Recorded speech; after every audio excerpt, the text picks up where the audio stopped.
ಕರೋತು ಮಮ ಕಲ್ಯಾಣಂ ಹರಿರ್ಹಯಮುಖಾಭಿದಃ ಗುರುಶ್ಚ ಮಧ್ವನಾಮೇ ವರದೋಸ್ತು ನಿರಂತರಂ. ಕಲ್ಯಾಣಾದ್ಭುತಗಾತ್ರಾಯ ಕಾಮಿತಾರ್ಥಪ್ರದಾಯಿನೇ ಶ್ರೀಮದ್ವೆಂಕಟನಾಥಾಯ ಶ್ರೀನಿವಾಸಾಯ ತೇ ನಮಃ. ವೇದಶಾಸ್ತ್ರಪುರಾಣಾಬ್ಧಿವಿಕ್ರೀಡನ ವಿಶಾರದಾನ್ ಶ್ರೀಸತ್ಯಧ್ಯಾನತೀರ್ಥಾಖ್ಯಾನುಪತಿಷ್ಠೆ ಗುರುನ್ ಮಮ. ವೇದಶಾಸ್ತ್ರಪುರಾಣಾರ್ಥರಸಪೀಯೂಷವರ್ಷಕಾನ್ ಶಿಷ್ಯವಾತ್ಸಲ್ಯಭರಿತಾನ್ ಜಾಲಿಹಾಳ ಗುರೂನ್ ಭಜೆ. ಯಸ್ಯ ಸ್ಮರಣಮಾತ್ರೇಣ ಧರ್ಮದೀಕ್ಷಾ ವಿವರ್ಧತೆ ವಂದೇ ತಾನ್ ಶ್ರೀನಿವಾಸಾರ್ಯಾನ್ ಮಮ ವಿದ್ಯಾಗುರೂನ್ ಸದಾ. ಶ್ರೀಗುರುಭ್ಯೋ ನಮಃ. ಹರಿ ಓಂ.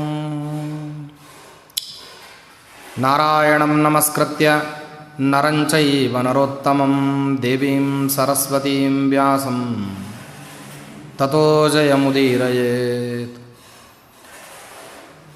ಸ್ವಸ್ತ್ಯಸ್ತು ಸತಾಮಖಿಲ ಸನ್ಮಂಗಲಾನಿ ಭವಂತು.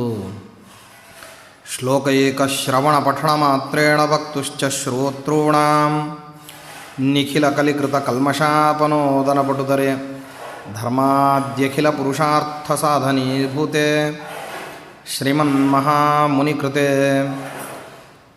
ಶ್ರೀಮನ್ಮಹಾಭಾರತೆ ವಿರಾಟಪರ್ವಣಿ ಅದ್ಯ ಕಥಾ ಪ್ರಾರಂಭೆ ಸತಿ ಕಿಂಚಿತ್ ಪೂರ್ವಕಥಾ ಪ್ರಮೇಯಾನುವಾದಃ.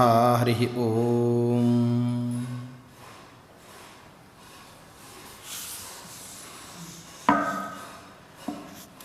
ಅರ್ಜುನ ಉತ್ತರನಿಗೆ ಹೇಳ್ತಾನೆ, ಹೋಗಿ ಅಲ್ಲಿ ಭೀಷ್ಮಾಚಾರ್ಯರ ಒಬ್ಬರದು ಉತ್ತರೀಯವನ್ನು ಬಿಟ್ಟು ಬೇರೆಯವರು ಉತ್ತರೀಯಗಳನ್ನು ಉತ್ತರೆಗೋಸ್ಕರವಾಗಿ ತಗೊಂಡು ಬಾ ಅಂತ ಹೇಳ್ತಾನೆ. ಆಗ ತಗೊಂಡು ಬರ್ತಾನೆ ಉತ್ತರ.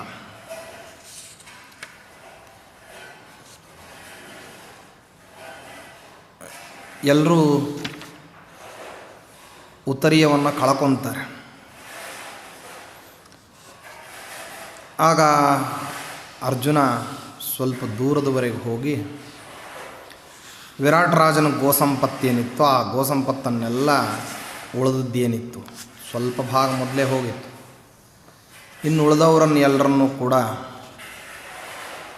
ಮತ್ತೆ ಕರ್ಕೊಂಡು ಹೊರಡಬೇಕಾದರೆ ಭೀಷ್ಮಾಚಾರ್ಯರಿಗೂ ಮಾನ್ಯರಾಗಿರ್ತಕ್ಕಂತಹ ದ್ರೋಣಾಚಾರ್ಯರು, ಕೃಪಾಚಾರ್ಯರು, ಅಶ್ವತ್ಥಾಮಾಚಾರ್ಯರಿಗೂ ಎಲ್ಲರಿಗೂ ನಮಸ್ಕಾರವನ್ನು ಮಾಡಿ ದುರ್ಯೋಧನನಿಗೆ ಮಾತ್ರ ಹೊರಡಬೇಕಾದ್ರೆ ಎಲ್ರಿಗೂ ಬಾಣಗಳಿಂದ ನಮಸ್ಕಾರ ಮಾಡ್ತಾನೆ. ದುರ್ಯೋಧನನಿಗೆ ಬೇಕಂತಲೇ ಒಂದು ಬಾಣವನ್ನು ಬಿಟ್ಟು ಕಿರೀಟ ತೆಗೆದು ನೆಲಕ್ಕೆ ಬೀಳಿಸ್ತಾನೆ. ಅಂದರೆ ಕಿರೀಟ ಇಟ್ಟುಕೊಂಡು ಹೋಗ್ಬಿಟ್ಟು ಅಂತಂದಾದರೆ ನಗರದಲ್ಲಿದ್ದವರೆಲ್ಲರೂ ಕೂಡ ಯುದ್ಧವನ್ನು ಗೆದ್ಕೊಂಡು ಬಂದಿದೆಯಂತ ನೀ ಏನಾರು ಸುಳ್ಳು ಹೇಳಿದರೆ ನಂಬಿಡ್ತಾರೆ ಅಂತ. ಅದಕ್ಕಾಗಿ ದುರ್ಯೋಧನಸ್ಯೋತ್ತಮ ರತ್ನಚಿತ್ರಂ ಚಿಚ್ಛೇದ ಪಾರ್ಥೋ ಮುಕುಟಂ ಶರೋಘೈ. ಒಳ್ಳೆ ಕಿರೀಟ ಅದು ದುರ್ಯೋಧನಂದು. ಆ ಕಿರೀಟವನ್ನು ಏನು ಮಾಡಿಬಿಡ್ತಾನೆ ಅಂದರೆ ಒಡೆದು ಹಾಕ್ಬಿಡ್ತಾನೆ. ಬಾಣವನ್ನು ಬಿಟ್ಟು ಅರ್ಧಕ್ಕೆ ಕತ್ತರಿಸಿ ಹಾಕ್ಬಿಡ್ತಾನೆ. ಆ ಕತ್ತರಿಸಿ ಹಾಕಿರೋ ಕಿರೀಟ ಮೊದಲೇ ಇಲ್ಲೇ ಸರಿ ಮಾಡಿಸ್ಕೊಳ್ಳೋಂಗಿಲ್ಲ. ಅಕ್ಸಾಲಿಗರು ಅವನು ಯಾರೂ ಸಿಗೋದಿಲ್ಲ ಯುದ್ಧಾಂಗಣದಲ್ಲೆಲ್ಲ. ಇನ್ನು ಹಸ್ತಿನಾವತಿಗೆ ಹೆಂಗೆ ಹೋಗಬೇಕು ಅಂದರೆ ಬರೀ ತಲೆಯಲ್ಲಿ ಹೋಗಬೇಕು. ಬರೀ ತಲೆಯಲ್ಲಿ ಹೋದರೆ ಯುದ್ಧ ಸೋತು ಬಂದಿದ್ದಾನೆ ಅಂತ ಜನರಿಗೆಲ್ಲ ಏನಾಗ್ತದೆ, ಮುಖ ನೋಡ್ತಿರೋ ಹಾಗೆ ಗೊತ್ತಾಗೋಗ್ಬಿಡ್ತದೆ. ಬೇಕಂತೆ ಗೊತ್ತಾಗಲಿ ಅಂತಲೇ ಮಾಡೋವಂಥ ಕಾರ್ಯಕ್ರಮ ಇವೆಲ್ಲ. ಅಂದರೆ ನಮ್ಮಲ್ಲಿ ಏನಿದೆ ಅಂತಂದರೆ ಒಳ್ಳೆಯದಾಗಲಿ ಕೆಟ್ಟದ್ದಾಗಲಿ ದೂರದಿಂದ ನೋಡಿದ ತಕ್ಷಣ ಗೊತ್ತಾಗಬೇಕು ಅಂತ. ಎಲ್ಲನೂ ಯಾವುದಾದ್ರೂ ಸರಿ, ಒಳ್ಳೆಯದನ್ನು ದೂರಿಂದ ನೋಡಿದ್ರೆ ಗೊತ್ತಾಗಬೇಕು. ಯಾವುದೋ ಒಂದು ಮೆರವಣಿಗೆ ಬರ್ತಾಯಿತ್ತು, ಮುಂದೆ ಹೆಣ್ಮಕ್ಳು ಬರ್ತಾಯಿದ್ರು, ಹಿಂದೆ ಗಂಡಸರು ಇದ್ದರು ಅಂತಂದರೆ ಮೆರವಣಿಗೆಗೆ ದಾರಿ ಬಿಟ್ಟು ಬಿಡ್ರಪ್ಪ, ಅದು ಆ ಮೆರವಣಿಗೆಯಲ್ಲಿ ಸೇರ್ಕೊಳ್ಳೋ ಹಾಗಿಲ್ಲ, ಆ ಮೆರವಣಿಗೆ ಮುಂದೆ ಹೋಗಿಬಿಡಲಿ ಅಂತ. ಹೆಣ್ಮಕ್ಳು ಮುಂದಿರೋವಂಥ ಮೆರವಣಿಗೆ ಅಂತಂದರೆ ಕೊನೆ ಮೆರವಣಿಗೆ. ಅದು ಗಂಡಸರು ಮುಂದಿರೋವಂಥ ಮೆರವಣಿಗೆ ಅಂತಂದರೆ ಅದು ಬದುಕಿರುವಂಥ ಸಮಯದಲ್ಲಿ ಆಗುವಂಥ ಮೆರವಣಿಗೆ. ಆ ಮೆರವಣಿಗೆ ನೋಡಿದ್ರೇ ಗೊತ್ತಾಗ್ಬಿಡ್ತದೆ ನೀವು ಅದರೊಳಗೆ ಸೇರ್ಕೋಬೇಕು ಅಥವಾ ಅದಕ್ಕೆ ದಾರಿ ಬಿಡಬೇಕು ಅಂತ. ಎಲ್ಲನೂ ಹೀಗೇನೆ. ಅದರಿಂದಾಗಿ ಸೋತು ಬಂದಿದ್ರ ಮುಖ ಹೆಂಗೆ, ಗೆದ್ದು ಬಂದಿದ್ರ ಮುಖ ಹೆಂಗೆ, ಮೆರವಣಿಗೆ ಆದ್ರೆ ಮುಖ ಹೆಂಗೆ, ಉರವಣಿಗೆ ಆದ್ರೆ ಮುಖ ಹೆಂಗೆ ಅಂತ ಬೇರೆ ಬೇರೆ ಬೇರೆ ಬೇರೆ ಕಾರ್ಯಕ್ರಮಗಳಿದೆ. ಅದಕ್ಕಾಗಿ ಏನು ಮಾಡ್ತಾನೆ ಅಂದರೆ ನೋಡಿದಂತಹ ಜನ ದುರ್ಯೋಧನ ಸೋತು ಬಂದಿದ್ದಾನೆ ಅಂತ ಗೊತ್ತಾಗಲಿ ಅಂತ ಹೇಳಿ ಏನು ಮಾಡ್ತಾನೆ, ಮುರಿದು ಹಾಕಿಬಿಡ್ತಾನೆ. ಆ ನಂತರದಲ್ಲಿ ಇಷ್ಟು ಮುರಿದು ಹಾಕಿದ್ರೂ ಕೂಡ ಎಲ್ಲ ಅತಿರಥ ಮಹಾರಥಗಳ ಎದುರಿಗೇನೆ ಅವನ ಕಿರೀಟವನ್ನು ಮುರಿದು ನೆಲಕ್ಕೆ ಹಾಕಿ ಹೋಗ್ತಾ ಇರುವಂತಹ ಅರ್ಜುನನ್ನು ನೋಡಿ ಏನೂ ಮಾಡಲಿಕ್ಕಾಗೋದಿಲ್ಲ ಪಾಪ. ಎಲ್ಲರೂ ಹಾಗೇನೆ ಕೈ ಕೈ ಹಿಸುಕೊಂತ ನಿಂತಿರ್ತಾರೆ. ಆಗ ಉತ್ತರನಿಗೆ ಹೇಳ್ತಾನೆ, ನೋಡಪ್ಪ ನಿನ್ನ ಗೋಧನವನ್ನೆಲ್ಲ ಸಂಪಾದನೆ ಮಾಡಿಕೊಟ್ಟಿದ್ದೀನಿ, ಇನ್ನು ಆ ಗೋವುಗಳ ಜೊತೆಗೆ ಯಾರ್ಯಾರು ಗೋಪಾಲಕರಿದ್ದಾರಲ್ಲ ಅವ್ರಿಗೆಲ್ರಿಗೂ ಆದೇಶ ಮಾಡು, ನೇರ ಹೋಗಿ ನೀವೆಲ್ಲ ನಗರಕ್ಕೆ ಹೋಗಿ ಸೇರಿಕೊಳ್ಳ್ರಿ ಅಂತ ಹೇಳು. ಮತ್ತು ಹಾಗೇ ನೀನು ಗೆದ್ದಿದಿ ಅಂತ ಹೇಳಿ ವಿರಾಟ್ ನಗರದಲ್ಲಿ ಉದ್ಘೋಷಣೆ ಮಾಡು ಅಂತ ಹೇಳಿ. ಯುದ್ಧ ಗೆದ್ದಿದಿ ಅಂತಲ್ಲ, ನೀನೇ ಯುದ್ಧವನ್ನು ಗೆದ್ದಿದಿ ಅಂತ ಘೋಷಣೆ ಮಾಡು ಅಂತ ಹೇಳ್ತಾನೆ. ಈ ರೀತಿ ಹೇಳಿದರೆ ಪಾಪ ಇಷ್ಟು ಹೇಳ್ತಾನೆ. ಉತ್ತರ ಪ್ರತಿಯಾಗಿ ಮಾತಾಡೋಕ್ಕಿಂತ ಮುಂಚೆ ಆ ಕೌರವರ ಪಕ್ಷದಲ್ಲಿ ಸೋತವರು ಶರಣಾಗತರಾಗಿ ನಿಂತಿರ್ತಾರೆ. ಸೈನಿಕರು, ಅಶ್ವಾರೋಹಿಗಳು, ಸೇನಾಧಿಪತಿಗಳು, ಇವರಂತೂ ಕೈಲಾಗದೇ ಇರೋರ ಥರ ನಿಂತಿರೋರು. ಇವ್ರನ್ನ ಬೆಂಬಲಿಸ್ಕೊಂಡು ಬಂದಿರ್ತಾರಲ್ಲ, ಹಿಂಬಾಲಕರಾಗಿ ಬಂದಿರುವಂತಹ ಸೇನೆಯನ್ನು ನಡೆಸೋರೆಲ್ಲರೂ ಕೂಡ ಅವರೆಲ್ಲ ಬಂದು ಕೈ ಮುಕ್ಕೊಂಡು ನಿಲ್ತಾರೆ. ಅವ್ರ ನಾಲಿಗೆಗಳು ಒಣಗೋಗ್ಬಿಟ್ಟಿರ್ತದೆ ಪಾಪ. ಬಾಯಾರಿಕೆ, ಹಸಿವು, ನೀರಡಿಕೆ ಎಲ್ಲನೂ ಇಟ್ಟುಕೊಂಡು ಬರ್ತಾರೆ. ಅರ್ಜುನನ ಎದುರಿಗೆ ಬಂದು ನಿಂತ್ಕೊಂತಾರೆ. ಮುಕ್ತಕೇಶಾಃ ಪ್ರದೃಶ್ಯಂತ ಸ್ಥಿತಾಃ ಪ್ರಾಂಜಲಯಸ್ತದಾ ಕ್ಷುತ್ಪಿಪಾಸ ಪರಿಶ್ರಾಂತಾಃ ವಿದೇಶಸ್ಥಾಃ ವಿಚೇತಸಃ ಊಚುಃ ಪ್ರಾಂಜಲಯಃ ಸರ್ವೇ ಬ್ರೂಹಿ ಕಿಂ ಕರವಾಮಹೆ. ಅವರೆಲ್ಲರೂ ಕೈ ಮುಗಿದು ಕೇಳ್ತಾರೆ, ಏನು ಮಾಡಬೇಕು ಹೇಳಪ್ಪ ಅಂತ ಹೇಳಿ ಕೇಳ್ತಾರೆ. ಅಂದರೆ ನಮ್ಮನ್ನು ಬಿಟ್ಟು ಬಿಡು ಅಂತಲ್ಲ, ನೀನೇನು ಹೇಳ್ತೀಯೋ ಅದನ್ನು ಕೇಳ್ಕೊಂಡು ಬದುಕ್ತೀವಿ, ಬದುಕಲಿಕ್ಕೆ ಬಿಟ್ಟರೆ ಸಾಕು ಅಂತ. ಅಂಥ ದೀನಮನಸ್ಕರಾಗಿ ಬಂದು ಕೈ ಮುಗಿದು ಕೇಳ್ತಾರೆ. ಪ್ರಾಣ ಅನಂತ ಮನೋರ್ಯಾತಾನ್ ಪ್ರಯೋಚಿಷ್ಯಾಮಹೇ ವಯಂ ವಯಂಚ ಅರ್ಜುನ ತೇ ದಾಸಾಹ ಅನುರಕ್ತಾಹ ಅನಾಥಕಾಹ. ನಾವು ನಿನ್ನನ್ನು ವಿರೋಧ ಮಾಡಬೇಕು ಅಂತ ಬಂದವರಲ್ಲ, ದುರ್ಯೋಧನ ಕರೆದ ಯುದ್ಧಕ್ಕೆ ಬಂದ್ವಿ, ಸೈನ್ಯದಲ್ಲಿದ್ವಿ, ಆದ್ದರಿಂದ ಬಂದುಬಿಟ್ವಿ. ನಮ್ಮನ್ನು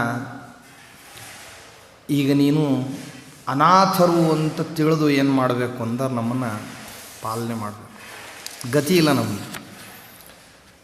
ನಾವು ಯಾರ ಪಕ್ಷ ವಹಿಸಿ ಬಂದಿದ್ವೋ ಅವ ನಿನ್ನ ಹತ್ರ ಕಂಡಂಗೆ ಹೊಡ್ಸ್ಕೊಂಡ್ಬಿಟ್ಟಿದ್ದಾನೆ. ಅವನಿಗೆ ಹಿಂದೆ ಮುಂದೆ ಅವನು ಯಾರ್ಯಾರು ಕೂಡ ಯಾರ್ಯಾರು ರಕ್ಷಕರಾಗಿ ಬಂದಿದ್ರೋ ಪಾಪ ಅವ್ರಿಗೂ ರಕ್ಷಣೆ ಮಾಡಲಿಕ್ಕಾಗಲಿಲ್ಲ. ಅವನ ಕಿರೀಟವನ್ನು ನೆಲಕ್ಕೆ ಹಾಕಿ ತುಳಿದಿದೆಯಾ ಅಂತಂದರೆ ಇನ್ನೇನು ಉಳಿದಿದೆ ಪಾಪ. ಆದ್ದರಿಂದ ಅನಾಥ ದುಃಖಿತ ನೋಡ್ತಾನೆ ಅರ್ಜುನ. ಪಾಪ ಅವರೆಲ್ಲರೂ ಕೈ ಮುಕ್ಕೊಂಡು ನಿಂತು ಕೇಳಿದಾಗ ಅಂತಾನೆ, ಅನಾಥರನ್ನ, ದುಃಖಿತರನ್ನು, ಬಳಲ್ದವರನ್ನು, ಕೃಷರನ್ನು, ವೃದ್ಧರನ್ನು, ಸೋತವರನ್ನು, ಶಸ್ತ್ರಗಳನ್ನು ಕೆಳಗಿಟ್ಟವರನ್ನು, ಆಶಾ ಬಿಟ್ಟವರನ್ನು, ಬದುಕ್ತೀನಿ ಅಂತ ಆಸೆನೇ ಯಾರು ಬಿಟ್ಬಿಟ್ಟಿರ್ತಾರಲ್ಲ ಅಂಥವ್ರನ್ನು, ಕೈ ಮುಗಿದವ್ರನ್ನ ನಾಹಂ ಹನ್ಮಿ, ಇಂಥವ್ರನ್ನ ಎಂದಿಗೂ ನಾ ಏನು ಮಾಡಲಿಕ್ಕೆ ಹೋಗೋದಿಲ್ಲ, ಕೊಲ್ಲಿಕ್ಕೆ ಹೋಗೋದಿಲ್ಲ. ಈ ಪಂಕ್ತಿಯೊಳಗೆ ಯಾರೋ ಒಬ್ಬರು ಬೇಕಾದವರು ಬರಲಿ, ಅವ್ರು ಅನಾಥರಾಗಿದ್ದರೂ ಬಿಟ್ಬಿಡ್ತೀನಿ, ಅವರು ದುಃಖ ಪಡ್ತಿದ್ದಾರೆ ಅಂದರೆ ಬಿಡ್ತೀನಿ, ಅವರು ಕೈ ಮುಗಿತಾರೆ ಅಂದರೆ ಬಿಡ್ತೀನಿ, ಅವರು ವೃದ್ಧರಿದ್ದಾರೆ ಅಂದರೆ ಬಿಡ್ತೀನಿ, ಅವರು ಶಸ್ತ್ರ ಕೆಳಗಿಟ್ಟಿದ್ದಾರೆ ಅಂದರೆ ಬಿಡ್ತೀರಿ, ಬದುಕೋದ್ರ ಬಗ್ಗೆ ಆಸೆಯನ್ನೇ ಬಿಟ್ಬಿಟ್ಟಿದ್ದಾರೆ ಅಂದ್ರೂ ಕೂಡ ಅವ್ರ ಮೇಲೆ ಯುದ್ಧ ಮಾಡೋದಿಲ್ಲ. ಆದ್ದರಿಂದಾಗಿ ನಿಮ್ಮನ್ನು ನಾನು ಹಿಂಸೆ ಮಾಡಬೇಕು ಅಂತ ಅಂದ್ಕೊಂಡಿಲ್ಲ, ಬಿಟ್ಬಿಡ್ತೀನಿ. ನೀವು ಭೂಮಂಡಲದಲ್ಲಿ ಇನ್ನು ಮುಂದೆ ನಿರ್ಭಯವಾಗಿ ಬದುಕ್ರಿ, ನನ್ನ ರಕ್ಷಣೆ ಯಾವಾಗಲೂ ನಿಮಗಿರುತ್ತೆ. ಏನಾರ ಸಮಸ್ಯೆ ಬಂದರೆ ನಾನೇ ಕಾಪಾಡ್ತೀನಿ. ನೋಡ್ರಿ, ಅವರು ಶತ್ರುಪಕ್ಷದ ಸೈನಿಕರು, ಸೈನ್ಯಾಧಿಕಾರಿಗಳು ಅವರೆಲ್ಲರೂ ಬಂದು ಇವನ ಮುಂದೆ ಕೈ ಮುಕ್ಕೊಂಡು ನಿಂತ್ಕೊಂಡ್ರೆ ಇವನು ಹೇಳ್ತಾನೆ, ಮಮ ಪಾದ ರಜೋ ರಕ್ಷ್ಯಾಹ ಜೀವಂತು ಸುಚಿರಂಪುವಿ. ನನ್ನ ಕಾಲಿನ ಧೂಳಿ, ಆ ಧೂಳಿಯ ಕಣಗಳು ನಿಮ್ಮನ್ನು ಯಾವಾಗಲೂ ರಕ್ಷಣೆ ಮಾಡಲಿ ಅಂತ ಹೇಳಿ ಕಳಿಸ್ತಾನೆ. ಹೇಗಿರಬೇಕು ಅದು? ಯಾರ ಮುಂದೆ? ಅವರೆಲ್ಲರೂ ನಿಂತಿರಬೇಕು, ಇವರೆಲ್ಲರೂ ಕೈ ಮುಗಿಬೇಕು, ನಮ್ಮನ್ನು ಕಾಪಾಡಪ್ಪ ಅಂತ ಇವ್ರು ಕೇಳ್ಕೋಬೇಕು. ಆದರೆ ಅವ್ರ ಎದುರಿಗೆ ಇವನು ಈ ಮಾತು ಹೇಳ್ದ ಅಂತಂದರೆ ಇನ್ನು ಎಲ್ಲರೂ ಯಾವ ರೀತಿ ಮುಖ ಇಟ್ಕೊಂಡು ಅರ್ಜುನನನ್ನು ನೋಡಬೇಕು. ಇದರ ವಿಚಾರ ವಾಸ್ತವದಲ್ಲಿ ಹಿಂಗೆ ಮುಂದೆ ಯುದ್ಧದ ಪರಿಣಾಮ ಬರ್ತದೆ ಅಂತನ್ನೋದು ಗೊತ್ತಿದ್ದೇ ದ್ರೋಣಾಚಾರ್ಯರು ಬಹಳ ವರ್ಣನೆ ಮಾಡಿದರು. ನಾನು ಹಿಂದೆ ದಿವಸಗಟ್ಟಲೆ ನಾನು ಅರ್ಜುನನ ಮಹಿಮೆಗಳನ್ನೆಲ್ಲ ದ್ರೋಣಾಚಾರ್ಯರು ಹೇಳಿದ್ದನ್ನು ಹೇಳ್ತಾ ಬಂದೆಲ್ಲ. ಕಾರಣ ಏನಂದರೆ ಮುಂದಕ್ಕಿಂಥದ್ದೊಂದು ಪ್ರಸಂಗ ಬರ್ತದೆ. ಅವನು ನಮಗೆ ಹೊಡಿಲಾರ್ದೇನೆ ನಮ್ಮ ಎದುರಿಗಿದ್ದವರಿಗೆ ಹೊಡೆದು ಬಿಟ್ಟು ಅದ್ರ ಏಟು ನಮಗೆ ಬೀಳೋ ಹಂಗೆ ಮಾಡ್ತಾನೆ. ಅಪಮಾನ ಮಾಡಲಿಕ್ಕೆ ನಾನಾ ರೀತಿಯಾಗಿರ್ತಕ್ಕಂಥ ಕ್ರಮಗಳಿವೆ. ಒಬ್ಬ ವ್ಯಕ್ತಿಯನ್ನು ಅಪಮಾನ ಮಾಡೋದು ಅಂದ್ರೆ ನೇರವಾಗಿ ಅವನಿಗೆ ಬೈದ್ರೂ ಅವನಿಗೆ ಅಪಮಾನ ಮಾಡ್ದಂಗೆ, ಅವನಿಗೆ ಬೈಯೋಂಗಿಲ್ಲ. ಕೆಲವು ಸರ್ತಿ ಏನು ಮಾಡ್ಬಿಡೋದು, ಅವ್ರನ್ನ ಬೈಬಾರ್ದು. ಅವ್ರನ್ನ ಬೈದ್ರೆ ಅವ್ರಿಗೆ ಆ ರೀತಿ ಅಪಮಾನ ಆಗೋದಿಲ್ಲ. ಅವ್ರ ಮಕ್ಕಳಲ್ಲಿ ಸಣ್ಣ ಹುಡುಗರು ಆಟ ಆಡ್ತಿರ್ತಾರೆ, ಅವ್ರಿಗೆ ಕರೆದು ಅಪಮಾನ ಮಾಡೋದು.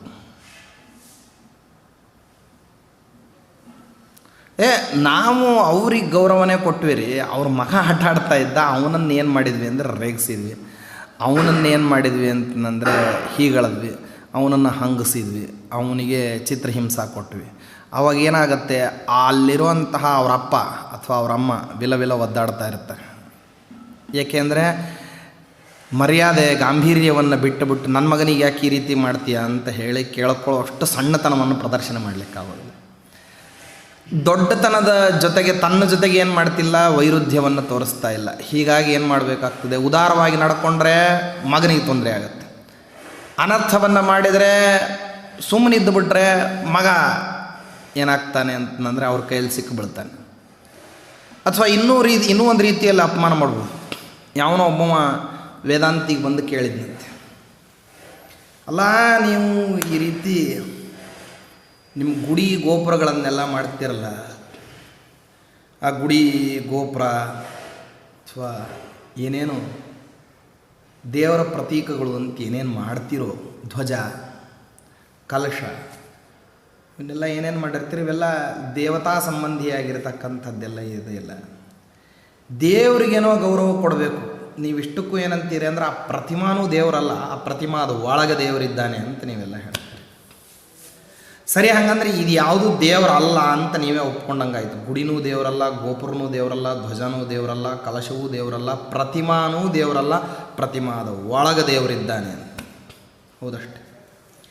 ಹಾಗಿರುವಂತಹ ಸಂದರ್ಭದಲ್ಲಿ ಅಪಮಾನ ಮಾಡಬೇಕು. ಈಗ ನೀವು ಇವು ಯಾವುದೂ ದೇವರಲ್ಲ ಅಂದರೆ ಇದಕ್ಕೆ ಅಪಮಾನ ಮಾಡಿದರೆ ಹಾಗಾದರೆ ನಿಮ್ಮ ದೇವರಿಗೆ ಅಪಮಾನ ಮಾಡ್ದಂಗೆ ಅಲ್ಲಲ್ಲ. ಅದರಿಂದಾಗಿ ನಿಮ್ಮ ಗುಡಿಗಳಿಗೆ, ನಿಮ್ಮ ಗೋಪುರಕ್ಕೆ, ನಿಮ್ಮ ಪ್ರತಿಮಾಗಳಿಗೆ, ಫೋಟೋಗಳಿಗೆ, ಇದಕ್ಕೆಲ್ಲದಕ್ಕೂ ಅಪಮಾನ ಮಾಡ್ಬೋದಲ್ಲ ಅಂತ ಹೇಳಿ ಅವನು ಒಬ್ಬನು ಕೇಳಿದ್ನಂತೆ. ಒಬ್ಬ ವೇದಾಂತಿಯನ್ನು, ಅವನು ಬುದ್ಧಿವಂತಿದ್ದ. ಅವನು ಹೌದು ಇದು ಯಾವುದೂ ದೇವರಲ್ಲ, ಆದರೆ ಇದಕ್ಕೆ ಅಪಮಾನ ಮಾಡಿದರೆ ದೇವರಿಗೆ ಅಪಮಾನ ಮಾಡ್ದಂಗೆ ಆಗ್ತದೆ. ಅದು ಹೆಂಗಾಗ್ತದೆ, ಅದು ಯಾವುದು ದೇವರಲ್ಲ ಅಂದಮೇಲೆ ಅದಕ್ಕೆ ಅಪಮಾನ ಮಾಡಿದರೆ ದೇವರಿಗೆ ಯಾಕೆ ಅಪಮಾನ ಮಾಡ್ಬೇಕು, ಯಾಕೆ ಆಗ್ಬೇಕು, ಹಾಗೆಲ್ಲ ದೇವ್ರಿಗೆ ಏನು ಅಪಮಾನ ಮಾಡ್ದಂಗೆ ಆಗೋದಿಲ್ಲಲ್ಲ ಅಂತ ಹಠ ಮಾಡಿದಂತೆ. ಸರಿ, ಅದು ಹೆಂಗಾಗ್ತದೆ ಅಂತ ನೀನು ತೋರಿಸ್ಬೇಕಂದ್ರೆ ಒಂದು ಕೆಲಸ ಮಾಡೋ, ಅಲ್ಲೊಂದು ಕನ್ನಡಿ ಇದೆ ನೋಡಿ ತೊಗೊಂಬ ಅನ್ನಂತೆ. ಅಲ್ಲೊಂದು ಎದುರಿಗೆ ಕನ್ನಡಿ ಕಾಣಿಸ್ತಿದೆಯಲ್ಲ, ಅದನ್ನು ತೊಗೊಂಬಂದು ನಿನ್ನ ಮುಖದ ಎದುರಿಗೆ ಹಿಡ್ಕೊಂಡು ಮುಖದ ಎದುರಿಗೆ ಏನು ಕಾಣಿಸ್ತಾ ಇದೆ, ಕನ್ನಡಿ ಕಾಣಿಸ್ತಾ ಇದೆ. ಕನ್ನಡಿಯಲ್ಲಿ ಏನು ಕಾಣಿಸ್ತಾ ಇದೆ, ನನ್ನ ಮುಖ ಕಾಣಿಸ್ತಾ ಇದೆ. ಉಗಿದ್ನಂತ ಅದ್ರ ಮೇಲೆ. ಏನು ಮಾಡ್ದ, ಉಗಿದ. ಯಾಕ್ರಿ ಉಗಿತೀರಿ ಅಂತ ಕೇಳಿದ್ನಂತೆ.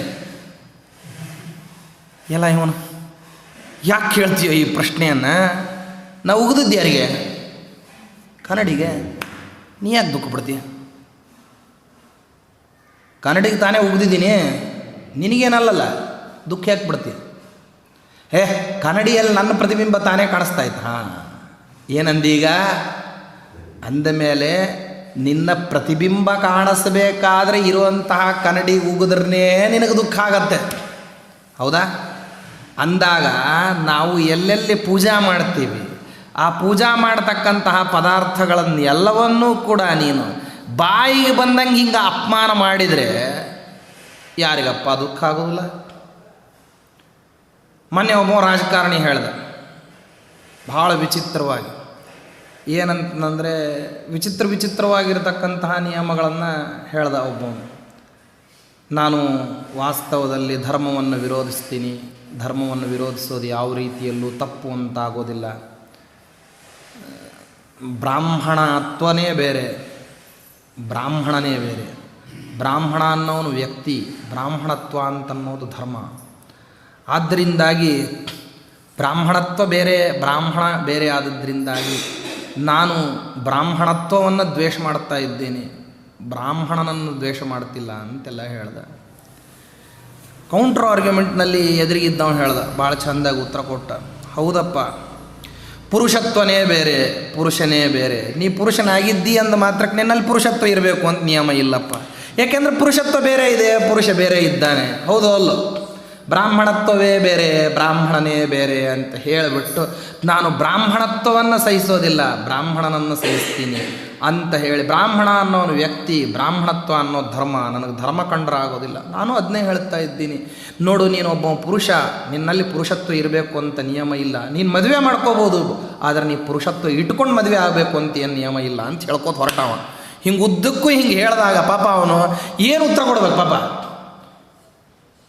4 ಜನ ಕೂತು ಬಿಟ್ಟಿದ್ದಾರೆ, ಸಾವಿರಾರು ಜನ ಏನು ಮಾಡ್ತಿದ್ದಾರೆ ಅಂದರೆ ಆನ್ಲೈನಲ್ಲಿ ನೋಡ್ತಿರ್ಬೇಕಾದ್ರೆ ಈ ರೀತಿ ಕೇಳ್ತಾನೆ, ನೋಡಿ ನೀನು ಪುರುಷನಾಗಿರ್ಬೋದು, ಆದರೆ ನನ್ನಲ್ಲಿ ಪುರುಷತ್ವ ಇರಬೇಕು ಅಂತ ನಿಯಮ ಇಲ್ಲಲ್ಲ, ಆದ್ದರಿಂದ ಪುರುಷತ್ವ ಇಲ್ಲದೆ ಇದ್ರೂ ನೀನು ಒಬ್ಬ ಹೆಣ್ಮಗಳಿಗೆ ಏನು ಮಾಡ್ಬೋದು? ನೀನು ತಾಳಿ ಕಟ್ಬೋದು, ಗಂಡನಾಗ್ಬೋದು, ಹೌದಲ್ವಾ ಅಂತ ಕೇಳ್ದ. ಉತ್ತರ ಏನು ಕೊಡ್ತಾನೆ? ಪ್ರತಿಯೊಬ್ಬರನ್ನು ಹಿಂಗೆ ಅಪಮಾನ ಮಾಡತಕ್ಕಂಥದ್ದು ನಾನಾ ರೀತಿ ಇರ್ತದೆ. ಅಪಮಾನ ಮಾಡಲಿಕ್ಕೆ ಅನೇಕ ತರಹೇವಾರಿಯ ಕ್ರಮಗಳು ಅಂತಿರ್ತವೆ. ಅರ್ಜುನ ಅಪಮಾನ ಮಾಡ್ತಾ ಇದ್ದಾನೆ. ಈ ಅಪಮಾನವನ್ನು ಮೊದಲೇ ಊಹಾ ಮಾಡಿದ್ರು ಅವರು, ಯಾರು? ದ್ರೋಣಾಚಾರ್ಯರು.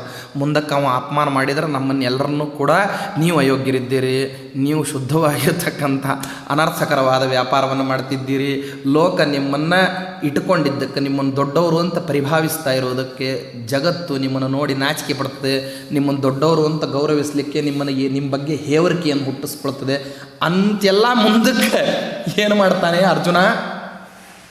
ನಮ್ಮನ್ನು ದೊಡ್ಡವರು ಅಂತ ನಮಗೆಲ್ಲ ಕುಶಲ ಪ್ರಶ್ನೆ ಕೇಳ್ತಾನೆ, ನಮ್ಮ ಕಾಲಿಗೆ ನಮಸ್ಕಾರ ಮಾಡ್ತಾನೆ, ಯುದ್ಧರಂಗದಲ್ಲಿ ನಮಗೆ ಹೆಂಗೆ ನಮಸ್ಕಾರ ಮಾಡಬೇಕು ಹಾಗೆ ಆಚಾರವನ್ನೆಲ್ಲ ತೋರಿಸ್ತಾನೆ, ಕ್ಷತ್ರಿಯೋಚಿತವಾಗಿಯೇ ನಡ್ಕೊತಾನೆ. ಆದರೆ ಅವನು ಮಾಡೋ ಅಂತಹ ಅಪಮಾನ, ಅದು ಅಪಮಾನ ಅಂತ ನಾವು ಹೇಳೋ ಹಾಗಿಲ್ಲ, ಅದು ಅಪಮಾನ ಅಲ್ಲ ಅಂತ ಹೇಳಿಬಿಟ್ಟು ನಾವು ಮುಖ ತಿರುಗಿಸ್ಕೊಂಡು ಹೋಗೋ ಹಾಗೂ ಇಲ್ಲ. ಎಲ್ಲರೂ ನಿಂತಿದ್ದಾರೆ ಪಾಪ. ಭೀಷ್ಮಾಚಾರ್ಯ ನಿಂತಿದ್ದಾರೆ, ಕೃಪಾಚಾರ್ಯ ನಿಂತಿದ್ದಾರೆ, ದ್ರೋಣಾಚಾರ್ಯ ನಿಂತಿದ್ದಾರೆ, ಅಶ್ವತ್ಥಾಮಾಚಾರ್ಯ ನಿಂತಿದ್ದಾರೆ, ಕರ್ಣ ನಿಂತಿದ್ದಾನೆ, ಎಲ್ಲರೂ ನಿಂತಿದ್ದಾರೆ. ಬೇಕಂತೆ ಏನು ಮಾಡ್ತಾನೆ? ಇವರೆಲ್ಲರಿಗೂ ಕೂಡ ನಮಸ್ಕಾರ ಮಾಡಿ ಆ ದುರ್ಯೋಧನನ ಕಿರೀಟವನ್ನು ತೆಗೆದು ಕಾಲ ಹತ್ರ ಹಾಕಿ ಅದು ಒಡೆದು ಹೋಗೋ ತನಕ ಹೊಡೆದು ಆನಂತರದಲ್ಲಿ ಇವನು ಹೋಗಬೇಕು ಅಂತಂದರೆ, ನೀವೆಲ್ಲರೂ ಏನಿದ್ದೀರಲ್ಲ, ನೀವು ಯಾರ್ಯಾರು ಬಂದಿದ್ದೀರಿ? ಯಾರನ್ನ? ದುರ್ಯೋಧನನನ್ನು ಬೆಂಬಲಿಸ್ಕೊಂಡು. ಮೊದಲನೇದ್ದು ಇದರಲ್ಲಿ ನಿಮ್ಯಾರ ಜೊತೆಗೂ ನನಗೆ ಯುದ್ಧ ಮಾಡತಕ್ಕಂಥ ಅಪೇಕ್ಷೆ ಇಲ್ಲ, ಬಯಕೆ ಇಲ್ಲ, ನಿಮ್ಮ ಜೊತೆಗೆ ನನಗೆ ವಿರೋಧ ಇಲ್ಲ. ಇದು ಮೊದಲು. ಅರ್ಜುನ ಮಾಡತಕ್ಕಂತಹ ಅಪಮಾನದ ನೈಜವಾದಂತಹ ಕಾಕುಸ್ವರ ಮನಸ್ಸಿನೊಳಗೆ ಏನಿರ್ತದೆ ಅಂದರೆ, ಅಪಮಾನ ಮಾಡೋರು ನಾನಾ ರೀತಿ ಅಪಮಾನ ಮಾಡ್ತಾರೆ. ಯಾರ ಬಂದ ತಕ್ಷಣ ಓಹ್ ಬನ್ನಿರಿ ಅಂತಂದು ಹೇಳೋದಕ್ಕೂ, ಬನ್ನಿರಿ ಅಂತ ಕರೆಯೋದಕ್ಕೂ, ಬಂದುಬಿಟ್ರಾ ಬರ್ರಿ, ಅಯ್ಯೋ ಬಂದೇ ಬಿಟ್ರೇನೋ, ಎಲ್ಲವೂ ಬನ್ನಿರಿ ಅಂತಲೇ ಇದೆ. ನಾ ಕೊನೆ ಹಾಗೆ ಏನಾಯಿತು? ಬಂದುಬಿಟ್ರೇನ್ರಿ, ಸರಿ ಬನ್ನಿ. ಅದನ್ನೆಲ್ಲ ಹೇಳಿದ್ದೀನಿ ನಾನು, ಬರಬಾರ್ದಾಗಿತ್ತು ಅಂತ ನಾ ಏನು ಹೇಳಿಲ್ಲಲ್ಲ. ಬಂದುಬಿಟ್ರೇನೋ ಅಂತ ನಾ ಕೇಳಿದ್ರೆ ಏನಾರ ಅಭಿಪ್ರಾಯ, ಬರಬಾರ್ದಾಗಿತ್ತು ಅಂತ, ಅದರದ್ದು ನಾ ಹೇಳಿಲ್ಲ. ಅದರಿಂದಾಗಿ ಅವ್ರು ಯಾರಿಗೂ ಅಪಮಾನವನ್ನು ಮಾಡ್ದೇನೆ ದುರ್ಯೋಧನನಿಗೆ ಅಪಮಾನ ಮಾಡ್ತಿದ್ದಾನೆ ಅಂದರೆ ಏನರ್ಥ? ಮೊದಲನೇದಾಗಿ ನೀವು ವಾಸ್ತವದಲ್ಲಿ ನನಗೆ ಮಾನ್ಯರಾಗಿರ್ತಕ್ಕಂಥವ್ರು, ನಿಮ್ಮ ಜೊತೆಗೆ ನನಗೆ ವಿರೋಧ ಇಲ್ಲ, ಇದು ಮೊದಲನೇದು. ಹಾಗಂತ ಹೇಳಿ ನೀವು ನಾನು ನಿಮ್ಮನ್ನು ವಿರೋಧ ಮಾಡ್ತಿಲ್ಲ ಅಂತನ್ನೋ ಕಾರಣಕ್ಕೆ ನೀವು ಅಧರ್ಮ ಪಕ್ಷಾವಲಂಬಿಗಳಾಗಿ ಬಂದುಬಿಟ್ರೆ ಆಗುವಂತಹ ಅಪಮಾನದ ಧಗೆ ಏನಿದೆ, ಆ ಅಪಮಾನದ ಸೆಕೆ, ಎಲ್ಲೋ ಒಂದು ಕಡೆ ಬೆಂಕಿ ನೇರವಾಗಿ ನಮಗೆ ತಾಕದೇ ಇದ್ರೂ ಅದರ ಸೆಕೆ ತಾಕತ್ತೆ ನೋಡ್ರಿ, ಅದರ ಧಗೆ ತಾಕತ್ತಲ್ಲ. ಆ ರೀತಿಯಲ್ಲಿ ನೀವು ಯಾರನ್ನು ಅವಲಂಬನ ಮಾಡ್ಕೊಂಡು ಬಂದಿದ್ದೀರಲ್ಲ, ಅವನನ್ನು ನೀವು ಈ ರೀತಿ ಅವಲಂಬನ ಮಾಡಿದಿರಿ ಅಂತ ಆದರೆ ನಿಮಗೆ ಈ ಅಪಮಾನ ತಪ್ಪೋದಿಲ್ಲ. ನಿಮ್ಮ ಜೊತೆಗೆ ನನಗೆ ವಾಸ್ತವದಲ್ಲಿ ವಿರೋಧ ಇಲ್ಲ, ಆದರೆ ನೀವು ದುರ್ಯೋಧನನನ್ನು ಅವಲಂಬನ ಮಾಡಿದರೆ ನಿಮಗೆ ಅಪಮಾನ ತಪ್ಪೋದಿಲ್ಲ. ಎರಡನೇದಾಗಿ ದುರ್ಯೋಧನ ಅಂತನ್ನೋವಂಥವನು ಏನಿದ್ದಾನಲ್ಲ, ಅವನಿಗೆ ಹೆಜ್ಜೆ ಇಟ್ಟದ್ದನ್ನೆಲ್ಲವನ್ನೂ ಕೂಡ ಸರಿ ಅಂತ ಹೇಳಿ ನಿಮ್ಮ ಬುದ್ಧಿವಂತಿಕೆ, ನಿಮ್ಮ ತಪಸ್ಸು, ನಿಮ್ಮ ಜ್ಞಾನ, ನಿಮ್ಮ ತೇಜಸ್ಸು, ನಿಮ್ಮ ಶಕ್ತಿ, ನಿಮ್ಮ ಸಾಮರ್ಥ್ಯ ಇದನ್ನೆಲ್ಲವನ್ನೂ ಕೂಡ ವಿನಿಯೋಗ ಮಾಡಿ ಏನು ಮಾಡಬೇಡ್ರಿ ಅಂದರೆ ದುರ್ಯೋಧನನನ್ನು ಸಮರ್ಥನ ಮಾಡಲಿಕ್ಕೆ ಹೋಗಬೇಡ್ರಿ. ಪುರಂದರದಾಸರು ಭಾಳ ಚೆನ್ನಾಗಿ ಹೇಳ್ತಾರೆ. ನಾನು ಸಣ್ಣ ಹುಡುಗ ಇದ್ದಾಗ ಒಂದು ಉಗಾಭೋಗವನ್ನು ಪಠ್ಯಪುಸ್ತಕದಲ್ಲಿ, ಆವಾಗೆಲ್ಲ ದಾಸರ ಉಗಾಭೋಗಗಳನ್ನು ಪಠ್ಯಪುಸ್ತಕದಲ್ಲಿ ಹಾಕ್ತಿದ್ರು. ಕಾಲಕ್ರಮೇಣ ಅದೆಲ್ಲ ನಿಂತು ಹೋಗ್ಬಿಡ್ತು ಅಂತ ಅಂದ್ಕೊಂಡ್ರೆ ಅವಾಗ ಹಾಕಿರ್ತಿದ್ರು ಅದನ್ನು. ಬೆಲ್ಲದ ಕಟ್ಟೆಯ ಕಟ್ಟಿ ಬೇವಿನ ಬೀಜ ಬಿತ್ತಿ ಜೇನು ಮಳೆಗರೆದರೇನು ಫಲ, ಏನು ಮಾಡಿದರೇನು, ಏನು ಕೇಳಿದರೇನು, ಏನು ಹೇಳಿದರೇನು, ಬೇವು ತನ್ನ ಕಹಿ ಬಿಡಬಲ್ಲುದೇ ಅಂತ ಒಂದು ಉಗಾಭೋಗ ಮಾಡಿದ್ದಾರೆ ಅವರು. ದುರ್ಜನರು ಹೆಂಗಿರ್ತಾರೆ ಅಂತಂದರೆ, ನೀವು ಒಂದು ಬೇವಿನ ಬೀಜವನ್ನು ತೊಗೊಂಬಿಟ್ಟು ಆ ಬೇವಿನ ಬೀಜದಿಂದ ಸಿಹಿಯಾಗಿರ್ತಕ್ಕಂಥ ಬೇವಿನ ಹಣ್ಣು ತೆಗಿಬೇಕು ಅಂತ ಒಂದು ಕಾರ್ಯಕ್ರಮ. ಅದಕ್ಕೇನು ಮಾಡೋದು ಅಂತಂದರೆ, ಅದಕ್ಕೆ ದಿನನಿತ್ಯ ನೀರು ಹಾಕೋದ್ರ ಬದಲು ಜೇನುತುಪ್ಪ ಹಾಕಿ ಬೆಳೆಸೋದು. ಸುತ್ತಲೂ ಏನು ಮಾಡೋದು, ಬೆಲ್ಲದಿಂದಾಗಿ ಕಟ್ಟೆ ಕಟ್ಟೋದು, ಜೇನುತುಪ್ಪ ಹಾಕಿ ಬೆಳೆಸೋದು, ಬೆಲ್ಲದ ಕಟ್ಟೆಯನ್ನು ಕಟ್ಟೋದು. ಬೆಳೆಯೋದು ಯಾವುದಪ್ಪ ಅಂದರೆ ಬೇವಿನ ಗಿಡ. ಅದು ಏನು ಹಣ್ಣು ಕೊಡಬೇಕು, ಸಿಹಿ ಹಣ್ಣು ಕೊಡಬೇಕು ಅಂತ ಬಯಸೋದು. ಸಾಧ್ಯ ಇದೆಯಾ ಇದು? ನೋಡ್ರಿ, ಇಂಥವೆಲ್ಲ ಕಾರ್ಯಕ್ರಮಗಳು ವಾಸ್ತವದಲ್ಲಿ ಈ ರೀತಿಯಾದ ಲೋಕ ವಿಡಂಬನೆಯನ್ನು ಅದನ್ನು ಕನ್ನಡದ ಪದ್ಯಗಳಲ್ಲಿ ಹೇಳ್ತಾರೆ ಅವರು. ಯಾರು? ಪುರಂದರದಾಸರು. ಹಂಗೆ ದುರ್ಯೋಧನ ಅಂತನ್ನವನು ಒಂದು ವಿಷಮಯವಾಗಿರ್ತಕ್ಕಂತಹ ಬೀಜ. ಇದರಿಂದ ಜಗತ್ತಿಗೆ ಯಾವ ಬಗೆಯಾಗಿರ್ತಕ್ಕಂಥ ಗಾಳಿ ಬರ್ತದೆ ಅಂದರೆ ಅದು ಅತ್ಯಂತ ಕಹಿಯಾದ ಗಾಳಿ ಬಂದ್ರೂ ಅದರಲ್ಲಿಯೂ ಕಹಿತನನೇ ಇರ್ತದೆ ಹೊರತಾಗಿ ಅದರಲ್ಲಿ ಕೂಡ ನೀವೇನು ಮಾಡೋ ಹಾಗಿಲ್ಲ. ಅಂದರೆ ಸಾಮಾನ್ಯವಾದ ಗಾಳಿಯನ್ನಾಗಲಿ ಅಥವಾ ಸಿಹಿಯಾಗಿರ್ತಕ್ಕಂತಹ ಗಾಳಿಯನ್ನಾಗಲಿ ನೀವು ಅಲ್ಲಿ ನಿರೀಕ್ಷೆ ಮಾಡೋ ಹಾಗಿಲ್ಲ. ಅಲ್ಲೂ ಗಾಳಿಯಲ್ಲೂ ಕಹಿತನ ಅಂತನ್ನೋದಿರ್ತದೆ. ಆದ್ದರಿಂದ ನೀವು ಈ ಅಪಮಾನವನ್ನು ಮಾಡಿಸ್ಕೊಂತಿರ್ಬೇಕಾದ್ರೆ ಈ ಅಪಮಾನ ಯಾಕೆ ಅಂತ ನೀವು ಯೋಚನೆ ಮಾಡಲಿಕ್ಕೆ ಹೊರಟ್ರೆ, ದುರ್ಯೋಧನನನ್ನು ಅವಲಂಬನ ಮಾಡಿಕೊಂಡು ನಾನು ಯುದ್ಧಕ್ಕೆ ಬರ್ತೀನಿ ಅಂತನ್ನೋದು ನಿಮ್ಮ ಊಹೆಗೆ ಇಲ್ಲದೆ ಇದ್ರೂ, ಇಲ್ಲಪ್ಪ ನಮಗೇನು ಗೊತ್ತಿತ್ತು ನೀ ಯುದ್ಧಕ್ಕೆ ಬರ್ತೀಯ ಅಂತ ಗೊತ್ತಿರಲಿಲ್ಲ, ವಿರಾಟ್ ರಾಜನ ಮೇಲೆ ಯುದ್ಧಕ್ಕೋಸ್ಕರವಾಗಿ ನಾವು ಹೊರಟು ಬಿಟ್ಟಿದ್ವಿ ಅಂತ ಜಾರಿಕೆ ಉತ್ತರ ಅಂತ ಅನ್ನೋದು ಒಂದಿದೆಯಲ್ಲ, ಹಾಗೇನಾರ ಉತ್ತರ ಕೊಡ್ಲಿಕ್ಕೆ ಬಂದ್ರೂ ಕೂಡ ಅದು ಸರಿ ಇಲ್ಲ ಅಂತ ನಾವು ಅರ್ಜುನ. ನನ್ನ ಮೇಲಲ್ಲ ಯುದ್ಧ ಮಾಡಲಿಕ್ಕೆ ಬರೋದು, ಪ್ರಪಂಚದಲ್ಲಿ ಯಾರ ಮೇಲೆ ಕೂಡ ಯುದ್ಧ ಮಾಡಲಿಕ್ಕೆ ಹೋಗಬೇಕಾದ್ರೆ ದುರ್ಯೋಧನನ ಅಭಿಪ್ರಾಯಕ್ಕನುಸಾರವಾಗಿ ನೀವು ಹೋದ್ರಿ ಅಂತಂದಾದರೆ ನಿಮಗೆ ಅಲ್ಲಿನೂ ಏನಾಗ್ತದೆ ಅಂದರೆ ಅವಮರ್ಯಾದೆ. ಈಗ ಆಕಸ್ಮಿಕವಾಗಿ ವಿರೋಧ ಪಕ್ಷದಲ್ಲಿ ನಾನು ಬಂದುಬಿಟ್ಟೆ, ನಾನು ಯುದ್ಧವನ್ನು ಮಾಡಿದೆ, ನಾನು ಸೋಲಿಸಿದೆ, ನಿಮ್ಮ ಮರ್ಯಾದೆ ಏನು ತೆಗಿಲಿಲ್ಲ, ಅವನ ಮರ್ಯಾದೆ ಮಾತ್ರ ತೆಗೆದಿದ್ದೀನಿ ಅಂತ ಇಟ್ಕೊಡ್ರಿ. ಇದೇ ನನ್ನ ಜಾಗದಲ್ಲಿ ನಿಮ್ಮನ್ನು ಸೋಲಿಸ್ತಕ್ಕಂಥ ಯಾರೂ ಇಲ್ಲ. ವಾಸ್ತವದಲ್ಲಿ ಅರ್ಜುನ ಹೇಳತಕ್ಕಂತಹ ಒಂದು ಕಹಿ ಸತ್ಯ, ಅವನು ಮಾಡತಕ್ಕಂತಹ ಅಪಮಾನದಿಂದ ಹೊರಡತಕ್ಕಂತಹ ಏನು ಪ್ರತಿಕ್ರಿಯೆ ಇದೆಯಲ್ಲ, ಆ ಪ್ರತಿಕ್ರಿಯಾದ ಕಹಿ ಸತ್ಯ ಏನಂದರೆ ಇದು ಕಹಿ ಸತ್ಯ. ನೀವು ಯಾರನ್ನ ಬೆಂಬಲಿಸಿಕೊಂಡು ಹೊರಟಿದ್ದೀರಲ್ಲ, ಅವರನ್ನು ಬೆಂಬಲಿಸ್ಕೊಂಡು ಹೊರಟ್ರೆ ನಿಮಗೆ ಕಾಲಾಂತರದಲ್ಲಿ ಏನಾಗ್ತದೆ ಅಂದರೆ ನಿಮ್ಮ ಕಾಲ ಕೆಳಗಿರತಕ್ಕಂತಹ ಭೂಮಿ ಕುಸಿದ್ರೂ ಕೂಡ ಅಪಮಾನ ಆಗೋದು ಅಂದರೆ ಏನರ್ಥ ಅಂದರೆ ಯೋಗ್ಯನಿಗೆ ಭೂಮಿ ಬಾಯಿ ಬಿಡಬಾರ್ದೇನಪ್ಪ, ಇವನು ಎದುರಿಗೆ ಈ ರೀತಿ ಅಪಮಾನ ಮಾಡಿಸ್ಕೊಳ್ಳೋದ್ರಕ್ಕಿಂತ ಎಲ್ಲರ ಭೂಮಿಯಲ್ಲಿ ನಾವು ಹೂತು ಹೋಗಿಬಿಟ್ರೆ ವಾಸಿ ಅಂತ ಅನ್ಕೊಂತಾರೆ ನೋಡ್ರಿ. ಆ ರೀತಿಯಲ್ಲಿ ಅಪಮಾನ ಆಗುವಂತಹ ಸನ್ನಿವೇಶಗಳು ನಿಮಗೆ ಬರ್ತವೆ. ಸಭಾಮಧ್ಯದಲ್ಲಿ ಒಬ್ಬ ಹೆಣ್ಮಗಳು ತಾನೇನು ಪ್ರಶ್ನೆಯನ್ನು ಕೇಳಬೇಕು, ಪ್ರಧಾನಿಯನ್ನಾಗಲಿ ಪ್ರಧಾನಿಯ ಬಳಗದವರನ್ನಾಗಲಿ ಅಥವಾ ಗೃಹ ಮಂತ್ರಿಗಳನ್ನಾಗಲಿ ಯಾವ ಪ್ರಶ್ನೆಯನ್ನು ಕೇಳಬೇಕು, ಇಲ್ಲಿ ಏನು ವಾರ್ತಾಲಾಪ ನಡೀಬೇಕು ಅಂತನ್ನೋದನ್ನು ಹೊರಗೆ ಕೂತಿರ್ತಕ್ಕಂಥವನು ಯಾವನೋ ಒಬ್ಬವನು ತಾನು ದುಡ್ಡು ದುಗಾಣಿಯಿಂದ ನಿಯಂತ್ರಣ ಮಾಡ್ತಾನೆ, ಅಂಥವಳನ್ನು ಒಬ್ಬ ವಿರೋಧ ಪಕ್ಷದವರು ತಾವೇನಾದರೂ ಸಮರ್ಥನ ಮಾಡಿದರು, ಅದಕ್ಕೋಸ್ಕರವಾಗಿ ಸಭಾತ್ಯಾಗ ಮಾಡಿದರು ಅಂದರೆ ಈ ವಿಪಕ್ಷದವರು ಯಾವ ರೀತಿ ಇದ್ದಾರೆ ಅಂತ ಹೇಳಿ ಈಗಿನ್ನೂ ನಡೆದಿದೆಯೋ ಇಲ್ಲ, ಇದು ಪ್ರಹಸನ ನಡೀತಾ ಇದೆಯೋ ಇಲ್ಲ ಪ್ರಪಂಚದಲ್ಲಿ. ಇಲ್ಲಿರ್ತಕ್ಕಂಥದ್ದು ಯಾವ ಸಭಾ ಮಧ್ಯದಲ್ಲಿ ನಡೆಯಬೇಕಾಗಿರ್ತಕ್ಕಂತಹ ಪ್ರಶ್ನೋತ್ತರಗಳು ಅದು ನಮ್ಮ ದೇಶಕ್ಕೆ ಮಾತ್ರ ಸೀಮಿತವಾದಂತಹ ಪ್ರಶ್ನೆ, ನಮ್ಮ ದೇಶಕ್ಕೆ ಮಾತ್ರ ಸೀಮಿತವಾಗಿರತಕ್ಕಂಥ ಉತ್ತರ. ಅಧಿವೇಶನ ನಡೀತಿರೋದು ನಮ್ಮ ದೇಶಕ್ಕೆ ಸಂಬಂಧಪಟ್ಟದ್ದು. ಇಲ್ಲಿ ನಮ್ಮ ದೇಶದ ಅಧಿಕಾರಿಗಳು, ನಮ್ಮ ದೇಶದ ಸಂಸದರು, ನಮ್ಮ ದೇಶದ ಸಭಿಕರು ಇದರಲ್ಲಿ ಪಾಲ್ಗೊಳ್ಳಬೇಕು.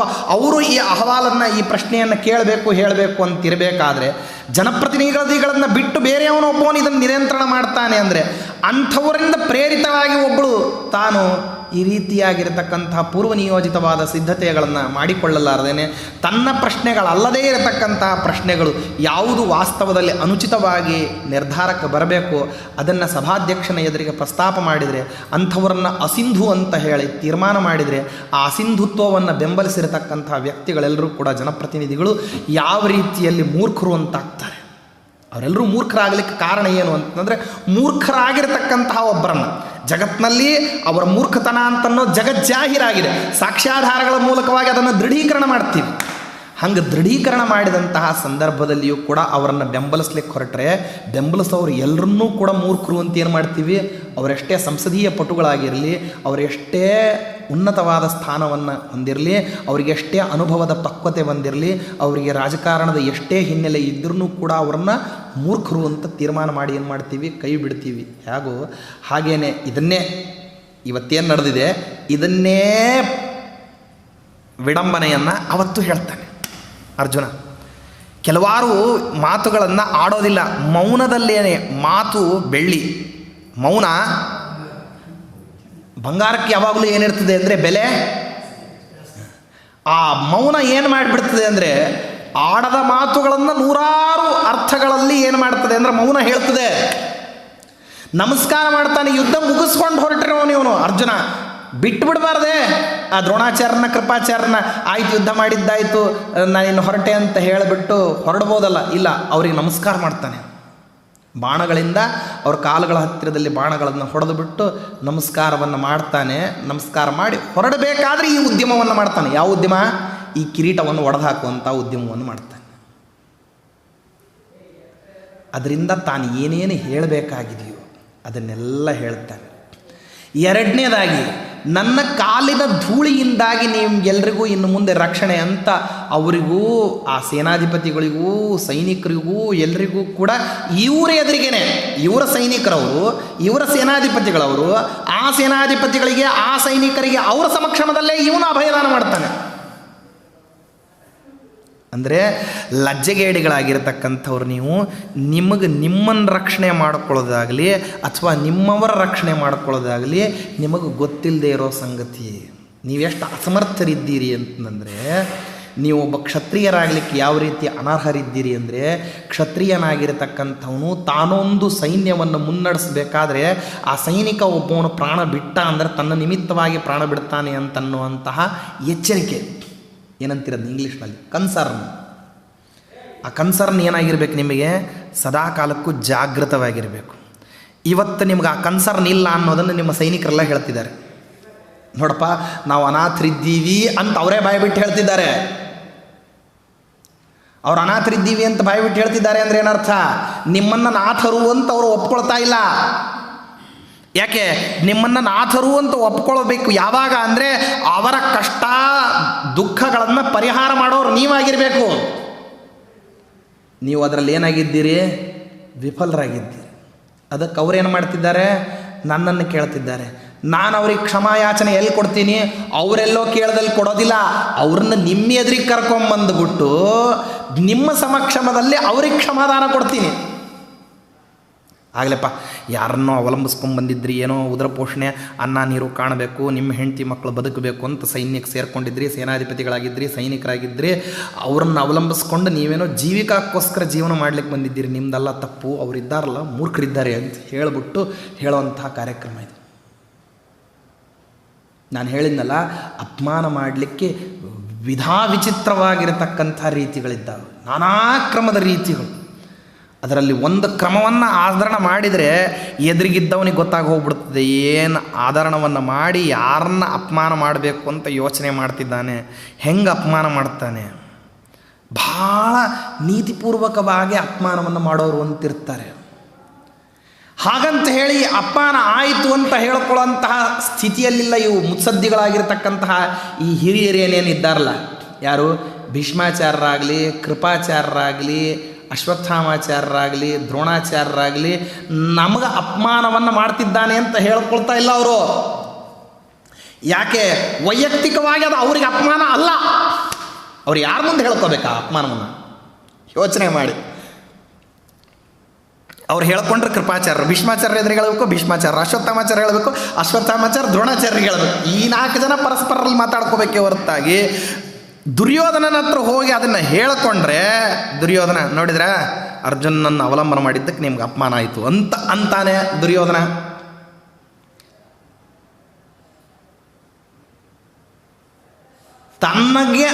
ತನ್ನ ನಿಮಿತ್ತವಾಗಿ ಅವ್ರಿಗೆ ಅಪಮಾನ ಆಗಿದೆ ಅಂತ ಪರಿಭಾವಿಸೋದಿಲ್ಲ ಅವನು. ನಿಮ್ಮನ್ನೂ ಬಿಡಲಿಲ್ಲ ಅರ್ಜುನ, ನಿಮ್ಗೆ ಅಪಮಾನ ಮಾಡಿದ ನೋಡ್ರಿ ಅಂತ ಹೇಳಲಿಕ್ಕೆ ಶುರು ಮಾಡ್ತಾನೆ. ಆದ್ದರಿಂದ ಈ ಅಪಮಾನವನ್ನು ದ್ರೋಣ ಭೀಷ್ಮಾದಿಗಳು ಯಾರೂ ಕೂಡ ತಮ್ಮ ಅಪಮಾನವನ್ನು ಬೇರೆಯವರ ಎದುರಿಗೆ ಹೇಳ್ಕೊಳ್ಳೋ ಹಾಗಿಲ್ಲ. ಹೋಗಲಿ ಇದನ್ನು ಮುಚ್ಚಿಟ್ಕೊಳ್ಳೋಣ ಅಂತಂದರೆ ಇದು ಮುಚ್ಚಿಟ್ಕೊಂಡಷ್ಟು ಒಳಗೇನೆ ಏನು ಮಾಡ್ತದೆ, ಇದು ಸುಡ್ತದೆ. ಕೆಂಡ ಸ್ವಲ್ಪನೇ ಇದೆ ಅಂತ ಸೆರಗಿನೊಳಗೆ ಇಟ್ಕೊಳ್ಳಿಕ್ಕಾಗ್ತದೆ ಏನು? ಸ್ವಲ್ಪನೇ ಕೆಂಡ ರೀ, ಏನಾದೀತು ಸ್ವಲ್ಪ ಮಡ್ಲೊಳಗೆ ಇಟ್ಕೊಂಡ್ರೋಣ ಅದೇನಾಗ್ತದೆ, ಬೆಚ್ಚಗಿರ್ತದೆ ಒಳಗೆ ಅಂತಂದು ಹೇಳಲಿಕ್ಕಾಗ್ತದೆ. ಸ್ವಲ್ಪ ಹೊತ್ತಿಗೆ ಏನಾಗ್ತದೆ, ಮೈ ಇಡೀ ಬಗ್ಗಂತ ಹತ್ತಿ ಉರಿತದೆ. ಎಷ್ಟು ಅಂತ ನೀವು ಸಹಿಸ್ತಿರದು ಅಪಮಾನವನ್ನು. ಈ ಅಪಮಾನವನ್ನು ಮಾಡ್ತಾನೆ. ಆದರೆ ಇದು ಅಪಮಾನ ಆಗ್ತಾ ಇದೆ, ಈ ಹಂತದಲ್ಲಿ ಅಪಮಾನವನ್ನು ಮಾಡ್ತಿದ್ದಾನೆ ಅಂತ ದುರ್ಯೋಧನ ಅರ್ಥ ಆದರೂ ಅರ್ಥ ಆಗದೇ ಇರೋರ ಥರ ಇರ್ತಾನೆ.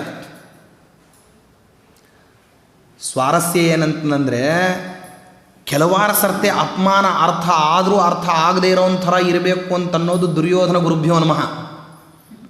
ಸಾಮಾನ್ಯರಿಗೆಲ್ಲ ಬರೋದಿಲ್ಲ. ಅಪಮಾನ ಆದ್ರೂ ಕೂಡ ಅಪಮಾನ ಆಗಿದೆ ಅಂತ ಹೇಳ್ಕೊಂಬಿಟ್ರೆ ಜನ ಏನಂತಾರೆ ಅಂತಂದರೆ ನಮ್ಮನ್ನು ಅಪಮಾನ ಮಾಡಿಸ್ಕೊಂಡೆಲ್ಲೋ, ಮರ್ಯಾದಿರಲಿಲ್ಲ ನಿನಗೆ ಅಂತೇಳಿ ಏನು ಮಾಡ್ತಾರೆ, ಬೈತಾರೆ. ದುರ್ಯೋಧನ, ರಾವಣ ಇವರೆಲ್ಲರೂ ಕೂಡ ಪ್ರಪಂಚದಲ್ಲಿ ತಮಗೆಂದು ಅಪಮಾನ ಆಯಿತು ಅಂತ ಬಾಯಿ ಬಿಟ್ಟು ಹೇಳ್ಕೊಳ್ಳೋರಲ್ಲ. ಅವರು ಅಪಮಾನ ಮಾಡಿಸ್ಕೊಂಡಿರ್ತಾರೆ. ಮತ್ತೆ ಅಪಮಾನ ಮಾಡಿಸ್ಕೊಳ್ದೇ ಇರುವಂತಹ ಪ್ರಸಂಗ ಇಲ್ಲ ಅವರಿಗೆ. ಅವ್ರು ಅಪಮಾನ ಮಾಡಿಸ್ಕೋತಾ ಇರ್ತಾರೆ. ಆದರೆ ಅಪಮಾನ ಆಯಿತು ಅಂತ ಮಾತ್ರ ಯಾರ ಹತ್ರನೂ ಹೇಳ್ಕೊಳ್ಳೋದಿಲ್ಲ. ಅವ್ರ ಪ್ರಪಂಚದಲ್ಲೇ ದುರ್ಯೋಧನ ಶಕುನಿಯ ಹತ್ತಿರದಲ್ಲಿ ಬಿಟ್ಟರೆ ಬೇರೆಯವ್ರ ಹತ್ರ ತನಗೆ ಅಪಮಾನ ಆಯಿತು, ಈ ಅಪಮಾನದಿಂದ ಹೇಗೆ ಹೊರಗೆ ಬರಲಿ ಅಂತ ಯೋಚನೆ ಮಾಡೋದಿಲ್ಲ. ಯಾಕೆ ಅಂದರೆ ಅಪಮಾನ ಆಯಿತು ಅಂತಂದರೆ ಇಷ್ಟು ವ್ಯವಸ್ಥಾವನ್ನು, ನಾನು ಪದೇ ಪದೇ ಹೇಳ್ತಾ ಇರ್ತೀನಿ, ಇಷ್ಟು ವ್ಯವಸ್ಥಾವನ್ನು ಮನುಷ್ಯ ತನ್ನಷ್ಟಕ್ಕೆ ತಾನು ಮುಚ್ಚಿಟ್ಕೋಬೇಕು, ಕಾಪಾಡಬೇಕಂತ. ಆಯುಷ್ಯ ನಮಗೆ ಎಷ್ಟಿದೆ ಅಂತ ಯಾರೆದುರಿಗೂ ಹೇಳಬಾರ್ದು. ನಮ್ಮ ಹತ್ರ ದುಡ್ಡು ಎಷ್ಟಿದೆ ಅಂತ ಯಾರಿಗೂ ಗೊತ್ತಾಗಬಾರ್ದು. ನಮ್ಮ ಮನೆಯಲ್ಲಿ ಎಲ್ಲಾದ್ರೂ ಕಳ್ಳದಾರಿಗಳಿದ್ದಾವೇನೋ ಅಂತ ಬೇರೆಯವ್ರಿಗೆ ಗೊತ್ತಾಗಬಾರ್ದು. ಅಥವಾ ನಮ್ಮ ಮನೆಯಲ್ಲಿ ಯಾರಿಗೋ ಯಾವುದೋ ಒಂದು ಸಮಸ್ಯೆ ಇದೆ ಅಂತ ಅನ್ನೋದು ಪ್ರಪಂಚಕ್ಕೆ ಗೊತ್ತಾಗಬಾರ್ದು. ಸಂಸಾರ ಗುಟ್ಟು ಅಂತ ಕೇಳಿರೋ ಇಲ್ಲ. ಮನೆಯ ರಹಸ್ಯಗಳನ್ನು ಬೇರೆ ಕಡೆ ಬಿಟ್ಕೊಡ್ಬಾರ್ದು. ಏನು ಜಪ ಮಾಡ್ತೀವಿ ಅದು ಬೇರೆಯವ್ರಿಗೆ ಗೊತ್ತಾಗಬಾರ್ದು. ಯಾವ ಔಷಧಿ ತೊಗೋತೀವಿ ಅದು ಯಾರಿಗೂ ಗೊತ್ತಿರಬಾರ್ದು. ಈ ಔಷಧಿ ತೊಗೋತಿರ್ತಾರೆ ಅಂದರೆ ಇವರಿಗೆ ಸುದೀರ್ಘ ಕಾಲದ ರೋಗ ಇದೆ, ಒಬ್ಬ ರೋಗಿಷ್ಠ ಅಂತ ಜಗತ್ತು ಏನು ಮಾಡಿಬಿಡ್ತದೆ ಅಂದರೆ ಇವನನ್ನು ದುರ್ಬಲ ಅಂತ ಭಾವಿಸ್ತದೆ. ತಪಸ್ಸೇನು ಮಾಡ್ತೀವಿ ಅಂತ ಜಗತ್ತಿಗೆ ಗೊತ್ತಾಗಬಾರ್ದು. ದಾನ ಎಷ್ಟು ಕೊಟ್ಟಿವಿ ಅಂತ ಯಾರಿಗೂ ಗೊತ್ತಾಗಬಾರ್ದು. ಹಾಗೇನೆ ಅಪಮಾನನೂ ಕೂಡ ಎಲ್ಲಾಯಿತು ಅಂತ ಗೊತ್ತಾಗಬಾರ್ದು. ಇವನ್ನೆಲ್ಲ 9 ಏನು ಮಾಡಬೇಕಂತೆ, ಗುಪ್ತವಾಗಿ ಇಟ್ಕೋಬೇಕಂತೆ. ಆಯುರ್ವಿತ್ತಂ ಗ್ರಹಚ್ಛಿದ್ರಂ ರಹಸ್ಯಂ ಮಂತ್ರಮೌಷಧಂ ತಪೋದಾನ ಅವಮಾನೌಚ ನವಗೋಪ್ಯಾನಿ ಕಾರಯೇತಂತ. ಇದನ್ನು ಅಕ್ಷರಶಃ ಪರಿಪಾಲನೆ ಮಾಡ್ತಾ ಇದ್ದ ದುರ್ಯೋಧನ. ಅಪಮಾನ ಆಯಿತು ಅಂತ ಹೇಳ್ಕೊಳ್ಳೋ ಹಾಗಿರಲಿಲ್ಲ. ಅಪಮಾನ ಮಾಡ್ತಿರೋದು ಗೊತ್ತಾಗದೇ ಇರೋ ಅಷ್ಟರ ಮಟ್ಟಿಗೆ ಹೆಡ್ಡ ಅಲ್ಲ ಅವನು. ದುರ್ಯೋಧನ ಬುದ್ಧಿವಂತ, ದುರ್ಬುದ್ಧಿವಂತ ಅಷ್ಟೇ. ಬುದ್ಧಿವಂತ ಅನ್ನೋದರಲ್ಲಿ ಸಂದೇಹ ಇಲ್ಲ, ದುರ್ಬುದ್ಧಿವಂತ.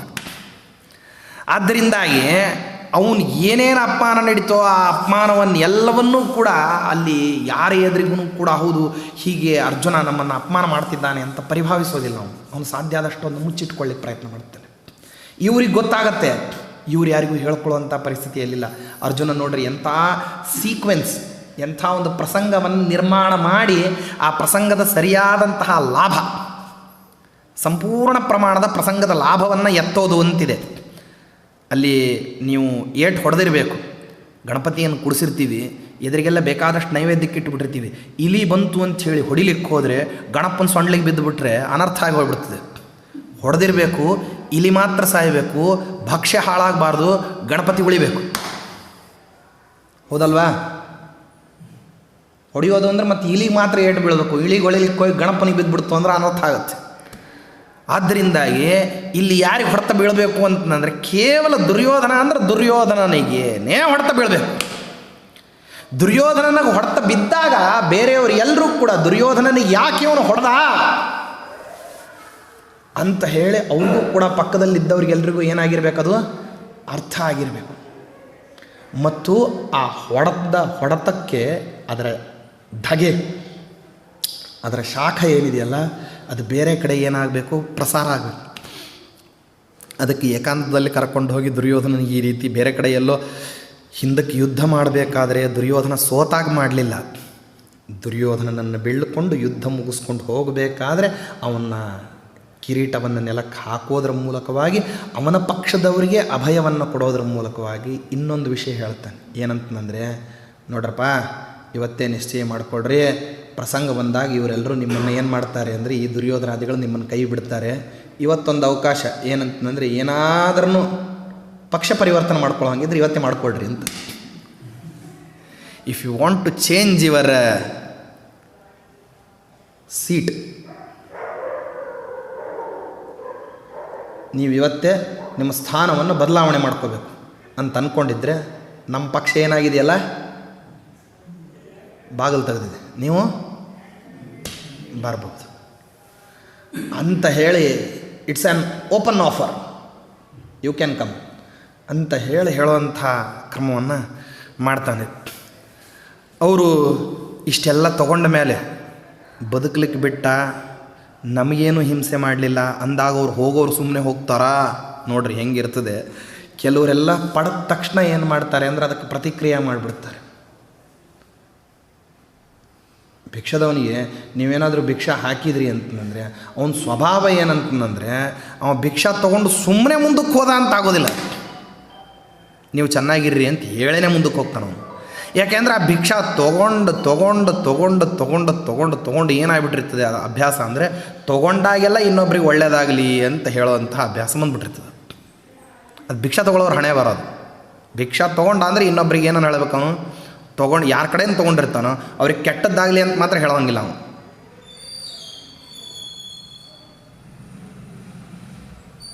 ಫ್ರೀ ಬೀಸ್ ಎಲ್ಲ ಯಾಕೆ ಕೊಡ್ತಾರೆ ಅಂತ ಅಂದ್ಕೊಂಡ್ರಿ ಮತ್ತು ನೀವು?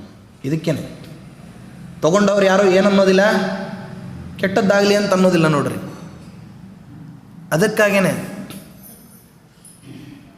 ಅದಕ್ಕೆ ವಿವೇಕಿಗಳೇನು ಹೇಳಿದರು, ನೀವು ತೊಗೊಳ್ಳೋರೆಲ್ಲರೂ ಭಿಕ್ಷಾದವ್ರಾಗ್ತೀರಿ, ನೀವು ಒಂದು ಸರ್ತಿ ತೊಗೊಳ್ಳಿಕ್ಕೆ ಆರಂಭ ಮಾಡಿದ್ರಿ ಅಂದರೆ ನೀವು ಅವ್ರಿಗೆ ಒಳ್ಳೇದಾಗಲಿ ಅಂತ ಹೇಳ್ತೀರಿ. ಅವ್ರಿಗೆ ಒಳ್ಳೇದಾಗಲಿ ಅಂತ ಹೇಳಿದರೆ ಅವ್ರು ಜಗತ್ತು ಹಾಳು ಮಾಡ್ತಾರೆ.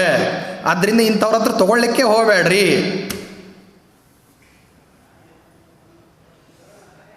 ಅದಕ್ಕಾಗಿ ಅವ್ರು ತೊಗೊಂಡ್ರು, ಯಾರು ಆ ಸೈನಿಕರು, ಸೇನಾಧಿಪತಿಗಳು ತೊಗೊಂಡ್ರು. ಅವರು ಅಂತಾರೆ, ತಸ್ಯತಾಂ ಅಭಯಾಂ ವಾಚಂ ಶ್ರುತ್ವಾ ಯೋಧಾ ಸಮಾಗತಾ ಆಯುಃ ಕೀರ್ತಿ ಯಶೋಭಿಸ್ತೆ ತಮಾಶೀರ್ಭಿ ಅಪೂಜಯತ್. ಆಗಲಪ್ಪ ಅರ್ಜುನ, ನಿನಗೆ ಒಳ್ಳೆಯದಾಗಲಿ, ನಿನಗೆ ಆಯುಷ್ಯ, ನಿನಗೆ ಕೀರ್ತಿ, ನಿನಗೆ ಯಶಸ್ಸು ನಿರಂತರವಾಗಿ ಹಿಂಗೇನೆ ಏನಾಗ್ತಾ ಇರಲಿ ಅಂದರೆ ಬೆಳೀತಾ ಹೋಗಲಿ. ವ್ಯಕ್ತಿ ಪಡೆದ ಮೇಲೆ ಏನಾಗ್ಬಿಡ್ತಾನೆ ಅಂತಂದರೆ ತಾನು ಒಳ್ಳೆಯದನ್ನು ಹೇಳಲೇಬೇಕು. ಮೃದಂಗ ಇರುತ್ತೆ ನೋಡ್ರಿ, ಮೃದಂಗ ವಾದ್ಯ. ಆ ಮೃದಂಗ ವಾಸ್ತವದಲ್ಲೇ ಏನಂತಂದರೆ ಅತ್ಯಂತ ಕಠೋರ ಸ್ವರದ್ದು, ಕೊಗ್ರ ಧ್ವನಿ ಒಳಗೆ ಧ್ವನಿ ಬರ್ತದೆ. ಅದನ್ನು ಸಾಮಾನ್ಯವಾಗಿ ಮೃದಂಗವನ್ನು ಚರ್ಮ ಕಟ್ಟಿಬಿಟ್ಟು ನೀವು ಮಾಡಿದಿರಿ ಅಂದರೆ, ಮಾಡಿದ ತಕ್ಷಣ ನೀವು ಬಾರಿಸಿದರೆ ಅದು ಅತ್ಯಂತ ಕರ್ಣಕಠೋರವಾದ ಧ್ವನಿ ಬರ್ತದೆ.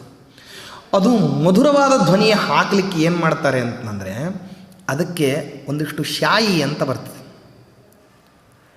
ಶಾಯಿ ಅಂತ ಹೇಳಿ ಕಪ್ಪನೇದು ಏನು ಮಾಡ್ತಾರೆ ಅಂದರೆ, ಮೃದಂಗದ ಮೇಲೆ ವಲಯಾಕಾರದಲ್ಲಿ ದುಂಡಗೆ ಏನು ಮಾಡ್ತಾರೆ ಅಂದರೆ ಅಂಟಿಸ್ತಾರೆ. ಅಂಟಿಸಿ ನೀವು ಬಾರಿಸಿದ್ರಿ ಅಂತಂದರೆ ಅದರಲ್ಲಿ ಸಪ್ತಸ್ವರಗಳು ಒಳ್ಳೆ ಮಂಜುಳವಾಗಿ ಬರ್ತದೆ. ವೀಣಾ ವೇಣು ಮೃದಂಗಾದೀನಾಂ ಸ್ವಯಮೇವ ಮಾಂಗಳಿಕತ್ವಂ ಅಂತಂತಾರೆ ಟೀಕಾಕೃತ್ಪಾದರು ಸುಧಾದಲ್ಲಿ. ಸ್ವತಃ ಅದು ಅತ್ಯಂತ ಮಂಗಳಮಯವಾದಂಥ ಧ್ವನಿ ಯಾವಾಗ ಆ ಶಾಯಿ ಅಂಟಿಸಿದ ಮೇಲೆ. ಅದಕ್ಕೆ ಪೂರ್ವದಲ್ಲಿ ಏನಪ್ಪ ಅಂತಂದರೆ ಅದು ಗೊರ ಗೊರ ಗೊರ ಗೊರ ಶಬ್ದ ಬರ್ತದೆ. ಹಾಗೆ ಬಾರಿಸಿಬಿಟ್ರೆ ಈ ತಮಟೆ ಹೊಡೆದಂಗೆ ಇರ್ತದೆ. ಅದನ್ನು ಹಚ್ಚಿ ಬಾರಿಸಿದ್ರೆ ಏನಾಗ್ತದೆ ಅಂದರೆ ಒಳ್ಳೆ ಸಪ್ತಸ್ವರಗಳು ಬರ್ತದೆ. ಆದ್ದರಿಂದ ಏನು ಮಾಡ್ತಾರೆ ಅಂದರೆ, ಬಾರಿಸೋರೆಲ್ಲರೂ ಮೊದಲು ಶಾಯಿಯನ್ನು ನೋಡಿಬಿಟ್ಟು ಏನು ಮಾಡ್ತಾರೆ ಅಂದರೆ ಬಾರಿಸ್ಲಿಕ್ಕೆ ಆರಂಭ ಮಾಡ್ತಾರೆ. ಬಹಳ ಅದ್ಭುತವಾದಂತಹ ನಾದ ಬರೋದಕ್ಕೋಸ್ಕರ ಮೊದಲು ಏನು ಮಾಡ್ತಾರೆ ಅಂದರೆ ಶಾಯಿಯನ್ನು ಚೆನ್ನಾಗಿ ಅದಕ್ಕೆ ಲೇಪನ ಮಾಡ್ತಾರೆ. ಲೇಪನ ಮಾಡಿ ಆಮೇಲನ್ನು ಬಾರಿಸ್ತಾರೆ ಮೃದಂಗ ಬಾರಿಸೋರೆಲ್ಲರೂ. ಅದಕ್ಕಾಗಿ ಕವಿ ಒಬ್ಬವನು ಹೇಳ್ತಾನೆ, ಜಗತ್ತಿನಲ್ಲಿ ಯಾರನ್ನಾದರೂ ನೀವು ಒಳ್ಳೆಯವರು ಅಂತ ಮಾಡ್ಕೋಬೇಕಂದ್ರೆ ಏನು ಮಾಡಿಬಿಡ್ರಿ ಅಂದರೆ, ಮೊದಲು ಅವ್ರ ಮುಖಕ್ಕೆ ಸಕ್ಕರೆ ಹಾಕಿಬಿಡ್ರಿ. ಅವ್ರ ಬಾಯಾಗ ಏನು ಮಾಡಿರಿ ನೀವು, ಬೈಯೋನು ಕೂಡ ನೀವು ಸಕ್ಕರೆ ಹಾಕಿದ ಮೇಲೆ ನಿಮ್ಗೆ ಕೆಟ್ಟ ಮಾತು ಬೈಯೋದಿಲ್ಲ. ಅವನಿಗೆ ಬೈಬೇಕು ಅಂತಲೇ ಬಂದಿರ್ತಾನೆ ಅವನು. ಸ್ವಲ್ಪ ಈ ಸಕ್ಕರೆ ತಿನ್ನಿರಿ ಆಮೇಲೆ ಬೈರಿ ಅಂತ ಹೇಳಿದರೆ ಸಕ್ಕರೆ ತಿಂದ ಮೇಲೆ ಬೈಯೋ ಮನಸ್ಸು ಹೋಗ್ಬಿಡ್ತಾನೆ. ಕೋನ ಯಾತಿ ವಶಂ ಲೋಕೆ ಮುಖಂ ಪಿಂಡೇನ ಪೂರಿತ ಮೃದಂಗೋ ಮುಖಲೇಪೇನ ಕರೋತಿ ಮಧುರಧ್ವನಿಂ ಅಂತ. ಮೃದಂಗವೇ ನೋಡ್ರಿ ಅದಕ್ಕೆ ಸಾಕ್ಷಿ.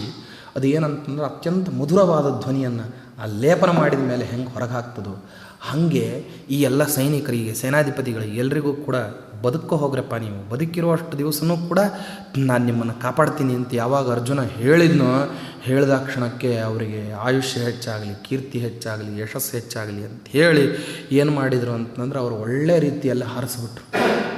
ತಾವ್ಯಾವ ಪಕ್ಷದಲ್ಲಿದ್ದೀವಿ, ತಮ್ಮ ಹಿಂದೆ ಯಾರಿದ್ದಾರೆ ಯಾವುದಿಲ್ಲ, ಅವ ಕೊಟ್ಟ ಒಳ್ಳೇದು ಹೇಳಬೇಕು, ಹೇಳಿ ಮುಗಿಸಿದ್ರು ಅವರು. ಮೃದಂಗ ಎಂದರೆ ಯೋಚನೆ ಮಾಡ್ತದೇನು, ಎಮ್ಮೆ ಚರ್ಮದಿಂದ ನನ್ನನ್ನು ಮಾಡಿದ್ದಾರೆ, ಆದ್ದರಿಂದ ಎಮ್ಮೆ ಕೋಣ ಅವೆಲ್ಲವೂ ಕೂಡ ಹೊರಟು ಪ್ರಾಣಿಗಳು, ಆದ್ದರಿಂದ ನಾನು ಒಳ್ಳೆಯ ಮಧುರವಾದಂತಹ ಧ್ವನಿಯನ್ನು ಹೊರಗೆ ಹಾಕಬಾರ್ದು ಅಂತ ಶಾಯಿ ಹಚ್ಚುತ್ತಿರೋ ಹಂಗೆ ಒಳ್ಳೆ ಧ್ವನಿ ಬರ್ತದೋ ಇಲ್ಲೋ ಹಂಗಿದ್ದ.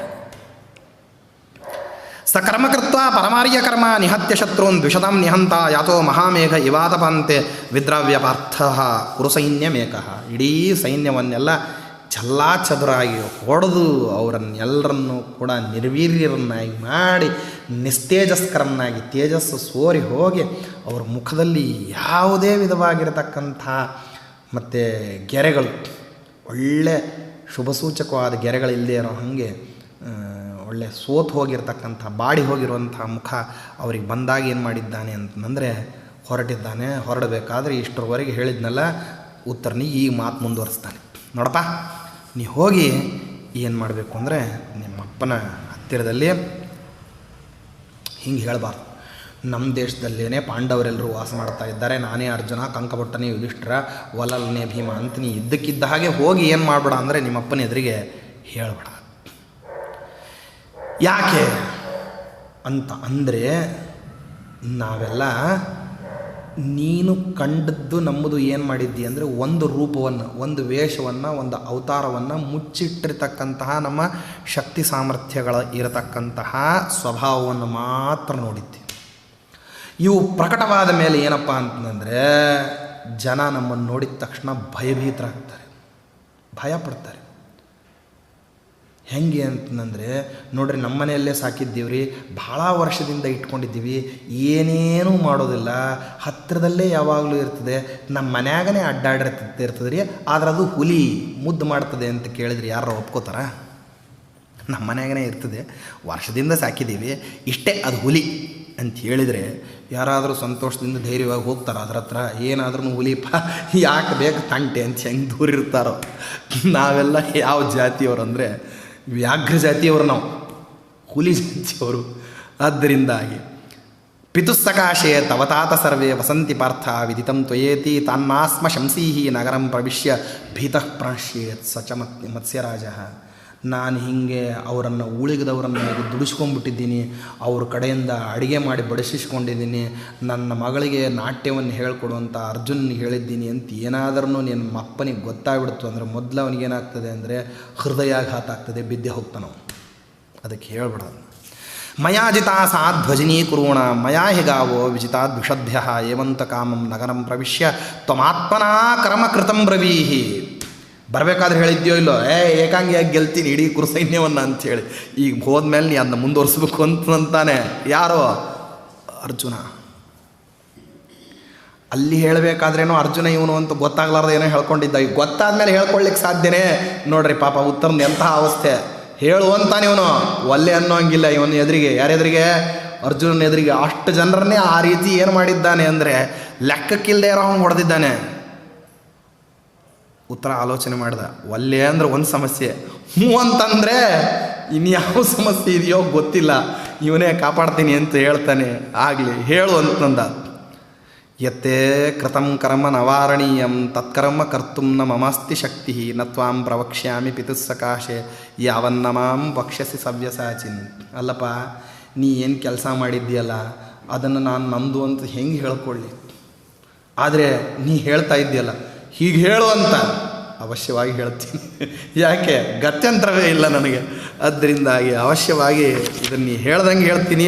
ನೀ ಎಲ್ಲಿವರೆಗೆ ಹೇಳು ಅಂತ ಅನ್ನೋದಿಲ್ವೋ ಅಲ್ಲಿವರೆಗೆ ಹೇಳೋದಿಲ್ಲ ಅಂತ ಹೇಳಿ ಉತ್ತರ ಒಪ್ಕೊಂಡ. ನಡಿ ಹಂಗಂದರೆ ಶಮಿ ವೃಕ್ಷಕ್ಕೆ ಅಭಿಮುಖವಾಗಿ ಹೊಡಿ ರಥವನ್ನು ಅಂತಂದ. ಹೊಡ್ಕೊಂಡು ಹೊರಟ ಉತ್ತರ. ಅಲ್ಲಿ ಏನು ಮಾಡಿದ್ದಾನೆ ಅಂದರೆ ಅರ್ಜುನ ಎಲ್ಲ ಬಂದ ತಕ್ಷಣ ಆ ಕುದುರೆಗಳನ್ನು ರಥವನ್ನು ಎಲ್ಲನೂ ಮುಕ್ತಗೊಳಿಸಿ ಆ ಕಟ್ಟಿರ್ತಕ್ಕಂಥ ಧ್ವಜವನ್ನು ಬಿಚ್ಚಿದ. ಆ ಧ್ವಜದಲ್ಲಿರತಕ್ಕಂಥ ಹನುಮಂತ ದೇವರು ಹಾರಿ ಹೋಗಿಬಿಟ್ರು. ಅವ್ರು ಹೋಗ್ತಿರೋ ಹಾಗೇನೆ ಅಲ್ಲಿರುವಂತಹ ರಥನೂ ಕಾಣದೇ ಇರೋ ಹಂಗಾಗಿ ಹೋಗ್ಬಿಡ್ತು.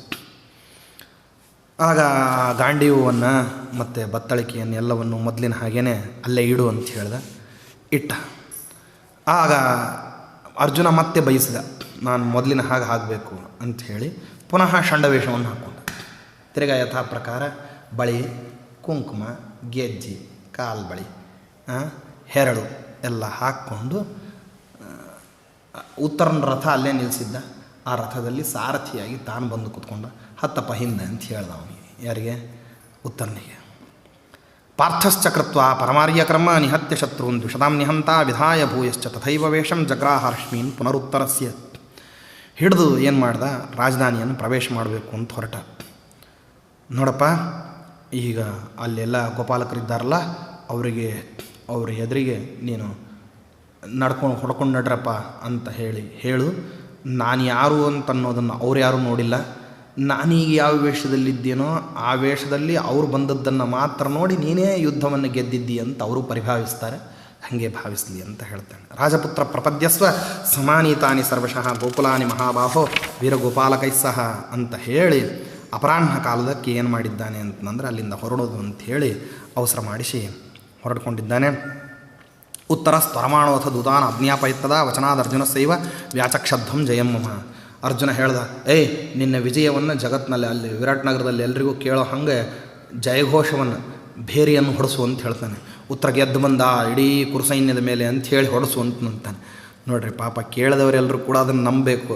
ಆ ರೀತಿಯಲ್ಲಿ ಎಲ್ಲರೂ ನಂಬೋ ಹಂಗೆ ಏನು ಮಾಡಿದ್ದಾನೆ. ಆಗ ಇಷ್ಟಾಗಿ ಅಲ್ಲಿಗೆ ಬಂದ.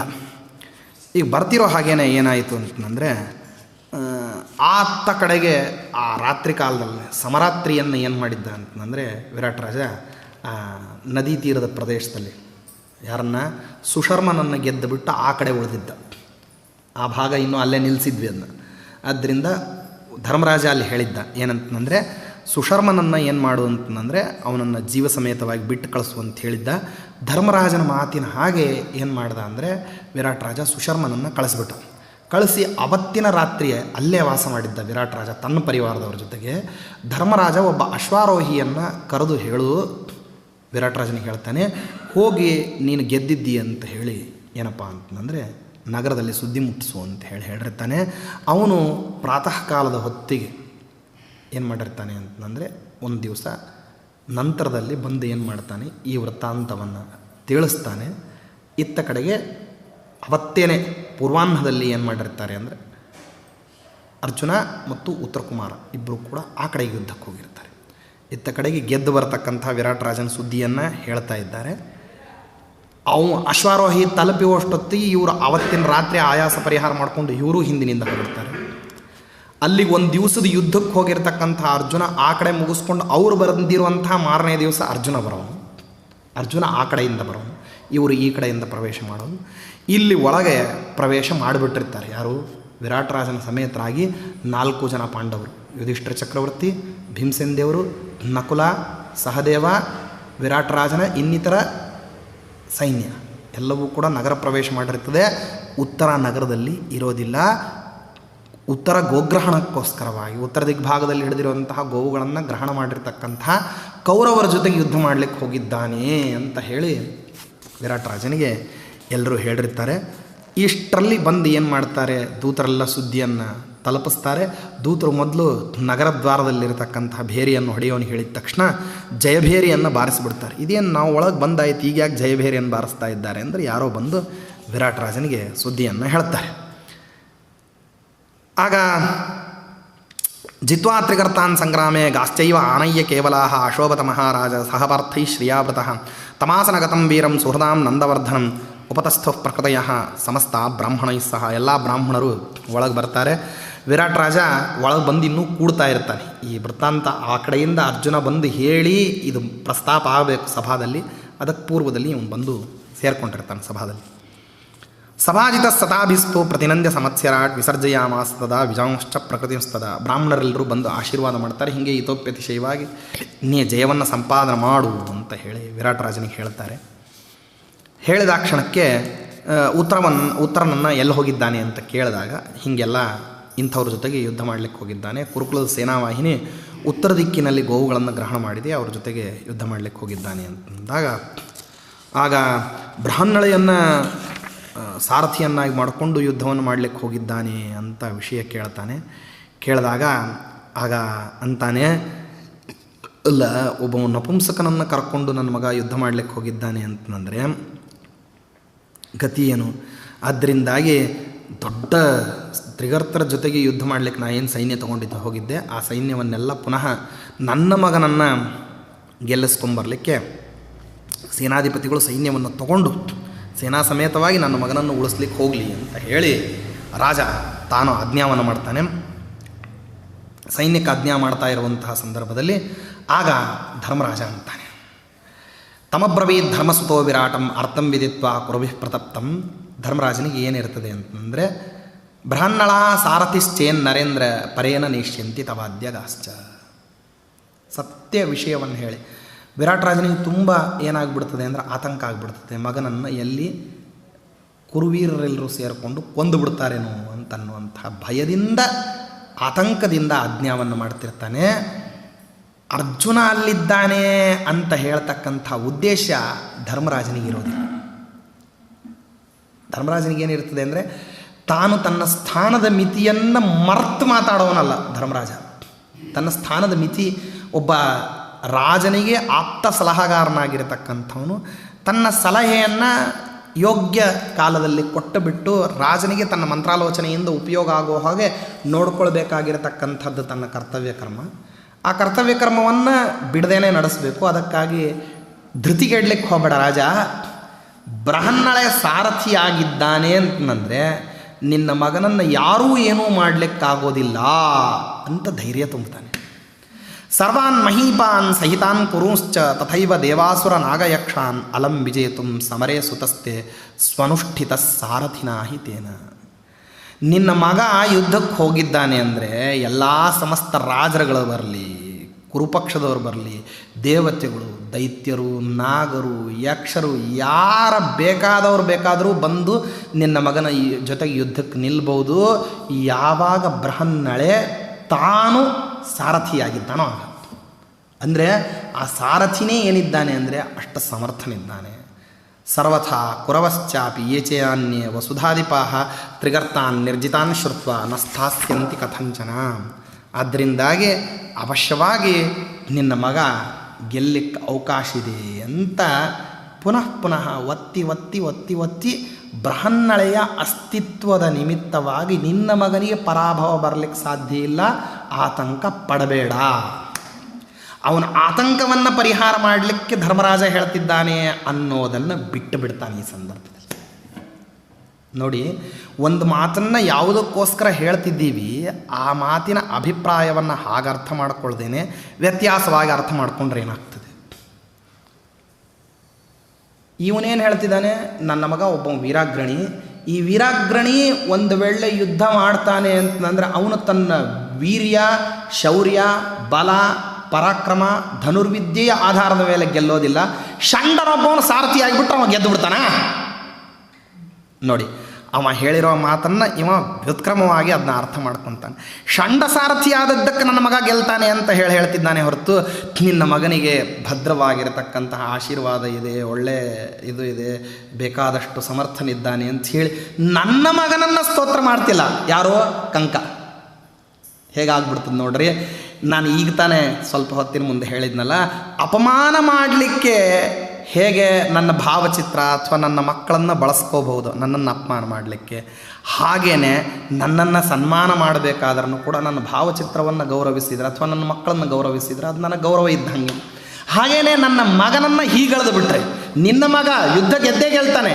ಯಾವಾಗ ಒಬ್ಬ ಷಂಡ ಸಾರಥಿಯಾಗಿ ಬಿಟ್ಟರೆ ನಿನ್ನ ಮಗ ಗೆದ್ದು ಬಿಡ್ತಾನೆ ಅಂತ ಹೇಳಿದರೆ ವಿರಾಟ್ ರಾಜನಿಗೆ ಎಷ್ಟು ದುಃಖ ಆಗಬೇಕು. ಆ ದುಃಖದ ಪರಿಣಾಮವಾಗಿ ವಿರಾಟ್ ರಾಜ ಧರ್ಮರಾಜನ ಮೇಲೆ ಹಲ್ಲೆಯನ್ನು ಮಾಡ್ತಾನೆ. ನೋಡಿ, ಧರ್ಮರಾಜನ ಮಹಿಮಾ ಹಿಂದಕ್ಕೆ ಹೇಳಿದ್ದೀನಿ. ಆ ಮಹಿಮಾವನ್ನು ಗಮನದಲ್ಲಿಟ್ಟುಕೊಂಡು ಧರ್ಮರಾಜನ ದೇಹದಿಂದ ಒಂದೇ ಒಂದು ಹನಿ ರಕ್ತ ನೆಲಕ್ಕೆ ಬಿದ್ದು ಬಿಟ್ಟರೆ 12 ವರ್ಷ ಅಲ್ಲಿ ದುರ್ಭಿಕ್ಷ ಕಾಡ್ತದೆ. ಈ ಆಂತರ್ಯ ಗೊತ್ತಿಲ್ಲ ಯಾರಿಗೆ? ವಿರಾಟ್ ರಾಜನಿಗೆ. ಹಾಗೆ ಗೊತ್ತಿಲ್ಲದೆ ಇದ್ದವನು ಧರ್ಮರಾಜನ ಬಗ್ಗೆ ನಡ್ಕೊಳ್ಳುವಂಥ ರೀತಿ. ಇದೇ ಸಂದರ್ಭದಲ್ಲಿ ಧರ್ಮರಾಜನ ದೇಹದಿಂದ ರಕ್ತ ಬೀಳದೇ ಇರೋ ಹಂಗೆ ಎಚ್ಚರವನ್ನು ವಹಿಸ್ತಾಳೆ ಯಾರು? ದ್ರೌಪದಿ ದೇವಿ. ಈ ಸಂದರ್ಭದಲ್ಲಿ ಕುಲೋಚಿತವಾದ ಧರ್ಮೋಚಿತವಾದ ತಮ್ಮ ತಪಸ್ಸನ್ನು ಉಳಿಸ್ಕೊಳ್ತಕ್ಕಂಥ ಮಾರ್ಗಗಳನ್ನು ಪಾಂಡವರು ಆಯ್ದುಕೊಳ್ತಾರೆ. ವಾಸ್ತವದಲ್ಲಿ ತಾವೇ ಪಾಂಡವರು ತಮ್ಮ ದಯದಿಂದ ನೀನು ಗೆದ್ದಿದ್ದಿ ಅಂತನ್ನುವಂತಹ ತಮ್ಮ ದಯಾಭಿಕ್ಷೆ ನಿನ್ನ ಮೇಲಿದೆ ಅಂತನ್ನೋದನ್ನು ಪಾಂಡವರು ತೋರಿಸ್ಲಿಕ್ಕೆ ಹೋಗೋದಿಲ್ಲ. ಪಾಂಡವರ ಔನ್ನತ್ಯವನ್ನು ಪ್ರತಿ ಹಂತದಲ್ಲಿ ತೋರಿಸ್ತಾ ಹೋಗ್ತಾರೆ. ವಾಸ್ತವದಲ್ಲಿ ತಾವೇ ವಿಜಯಶಾಲಿಗಳಾಗಿದ್ದು ತಮ್ಮ ನಿಮಿತ್ತವಾಗಿಯೇ ವಿರಾಟ್ ರಾಜನಿಗೆ ಬಂದಿರತಕ್ಕಂಥ ಆಪತ್ತು ಉಭಯ ವಿಧವಾಗಿ. ಒಂದು ವಿರಾಟ್ ರಾಜನಿಗೇನೆ ಸ್ವತಃ ಬಂದಿರತಕ್ಕಂಥ ಆಪತ್ತು, ವಿರಾಟ್ ರಾಜನಿಗೆ ಮತ್ತು ವಿರಾಟ್ ರಾಜನ ಇನ್ನೊಂದು ಕಡೆ ವಿರಾಟ್ ರಾಜನ ಮಗನಿಗೆ ಬಂದಿರತಕ್ಕಂಥ ಆಪತ್ತು. ಇವರಿಬ್ಬರ ಆಪತ್ತಿನ ಮೂಲಕವಾಗಿ ಮೂರನೇದ್ದು ಏನಂತಂದರೆ ವಿರಾಟ ದೇಶವನ್ನೇ ಬೇರೆಯವರು ತಗೊಂಡು ಹೋಗಿಬಿಡ್ತಾರೆ ಅಂತನ್ನೋದು. ಇಂಥ ಆಪತ್ತುಗಳಿಂದ ತಾವು ಸ್ವತಃ ಪರಿಹಾರ ಮಾಡಿದ್ದರು, ಅಣ್ಣ ತಮ್ಮಂದಿರಿಂದ ಸೇರಿಕೊಂಡು ತಾನು ಸ್ವತಃ ಪರಿಹಾರ ಮಾಡಿದ್ದರು ಧರ್ಮರಾಜ. ನಾವೇ ಇಂಥವರು, ನಾವೀ ರೀತಿಯಲ್ಲಿ ನಿನ್ನನ್ನೇನು ಮಾಡಿದ್ದೀವಿ, ಕೃಪೆ ಇಟ್ಟು ನಿನ್ನನ್ನು ಪೋಷಣೆ ಮಾಡಿದ್ದೀವಿ ಅಂತನ್ನುವಂಥ ವಿಷಯವನ್ನು ಮಾತ್ರ ಹೊರಗೆಡಹದೇನೆ ತಮ್ಮ ಸೇವಾವೃತ್ತಿಯನ್ನು ಕಡೆಗಣಿಸಿದ್ದೇನೆ ಸೇವಕರಾಗಿರ್ತಕ್ಕಂಥವ್ರು ತಾವು ಅನರ್ಥಕರವಾಗಿರುವಂಥ ರೀತಿಯಲ್ಲಿ ನಡ್ಕೊಳ್ಬಾರ್ದು. ಯಾಕೆ ಅಂತನ್ನೋದನ್ನು ತುಂಬ ಮಾರ್ಮಿಕವಾಗಿ ಏನು ಮಾಡ್ತಾನೆ ಅಂತಂದರೆ ಧರ್ಮರಾಜ ತೋರಿಸ್ತಾನೆ. ಇದ್ರ ಮಧ್ಯದಲ್ಲಿ ಅನೇಕ ಪ್ರತಿಜ್ಞಾ ವಿಧಿಗಳಿದ್ದಾವೆ. ಆ ಪ್ರತಿಜ್ಞೆಗಳಿಗನುಸಾರವಾಗಿ ಒಬ್ಬ ಪಾಂಡವರಿಗೆ ಏನಾದರೂ ಆದರೆ ಇನ್ನೊಬ್ಬರು ಏನು ಪ್ರತಿಜ್ಞೆ ಮಾಡಿರ್ತಾರೆ ಅಂತನ್ನುವಂಥ ವಿಷಯಗಳೆಲ್ಲ ಇದೆ. ಇದು ತುಂಬ ಸೂಕ್ಷ್ಮವಾದಂಥ ವಿಷಯ. ಏನು ಹೇಳ್ತಾರೆ ಅದನ್ನು ಪುನಃ ನಾಳಿನ ದಿವಸ ಶ್ರೀಕೃಷ್ಣ.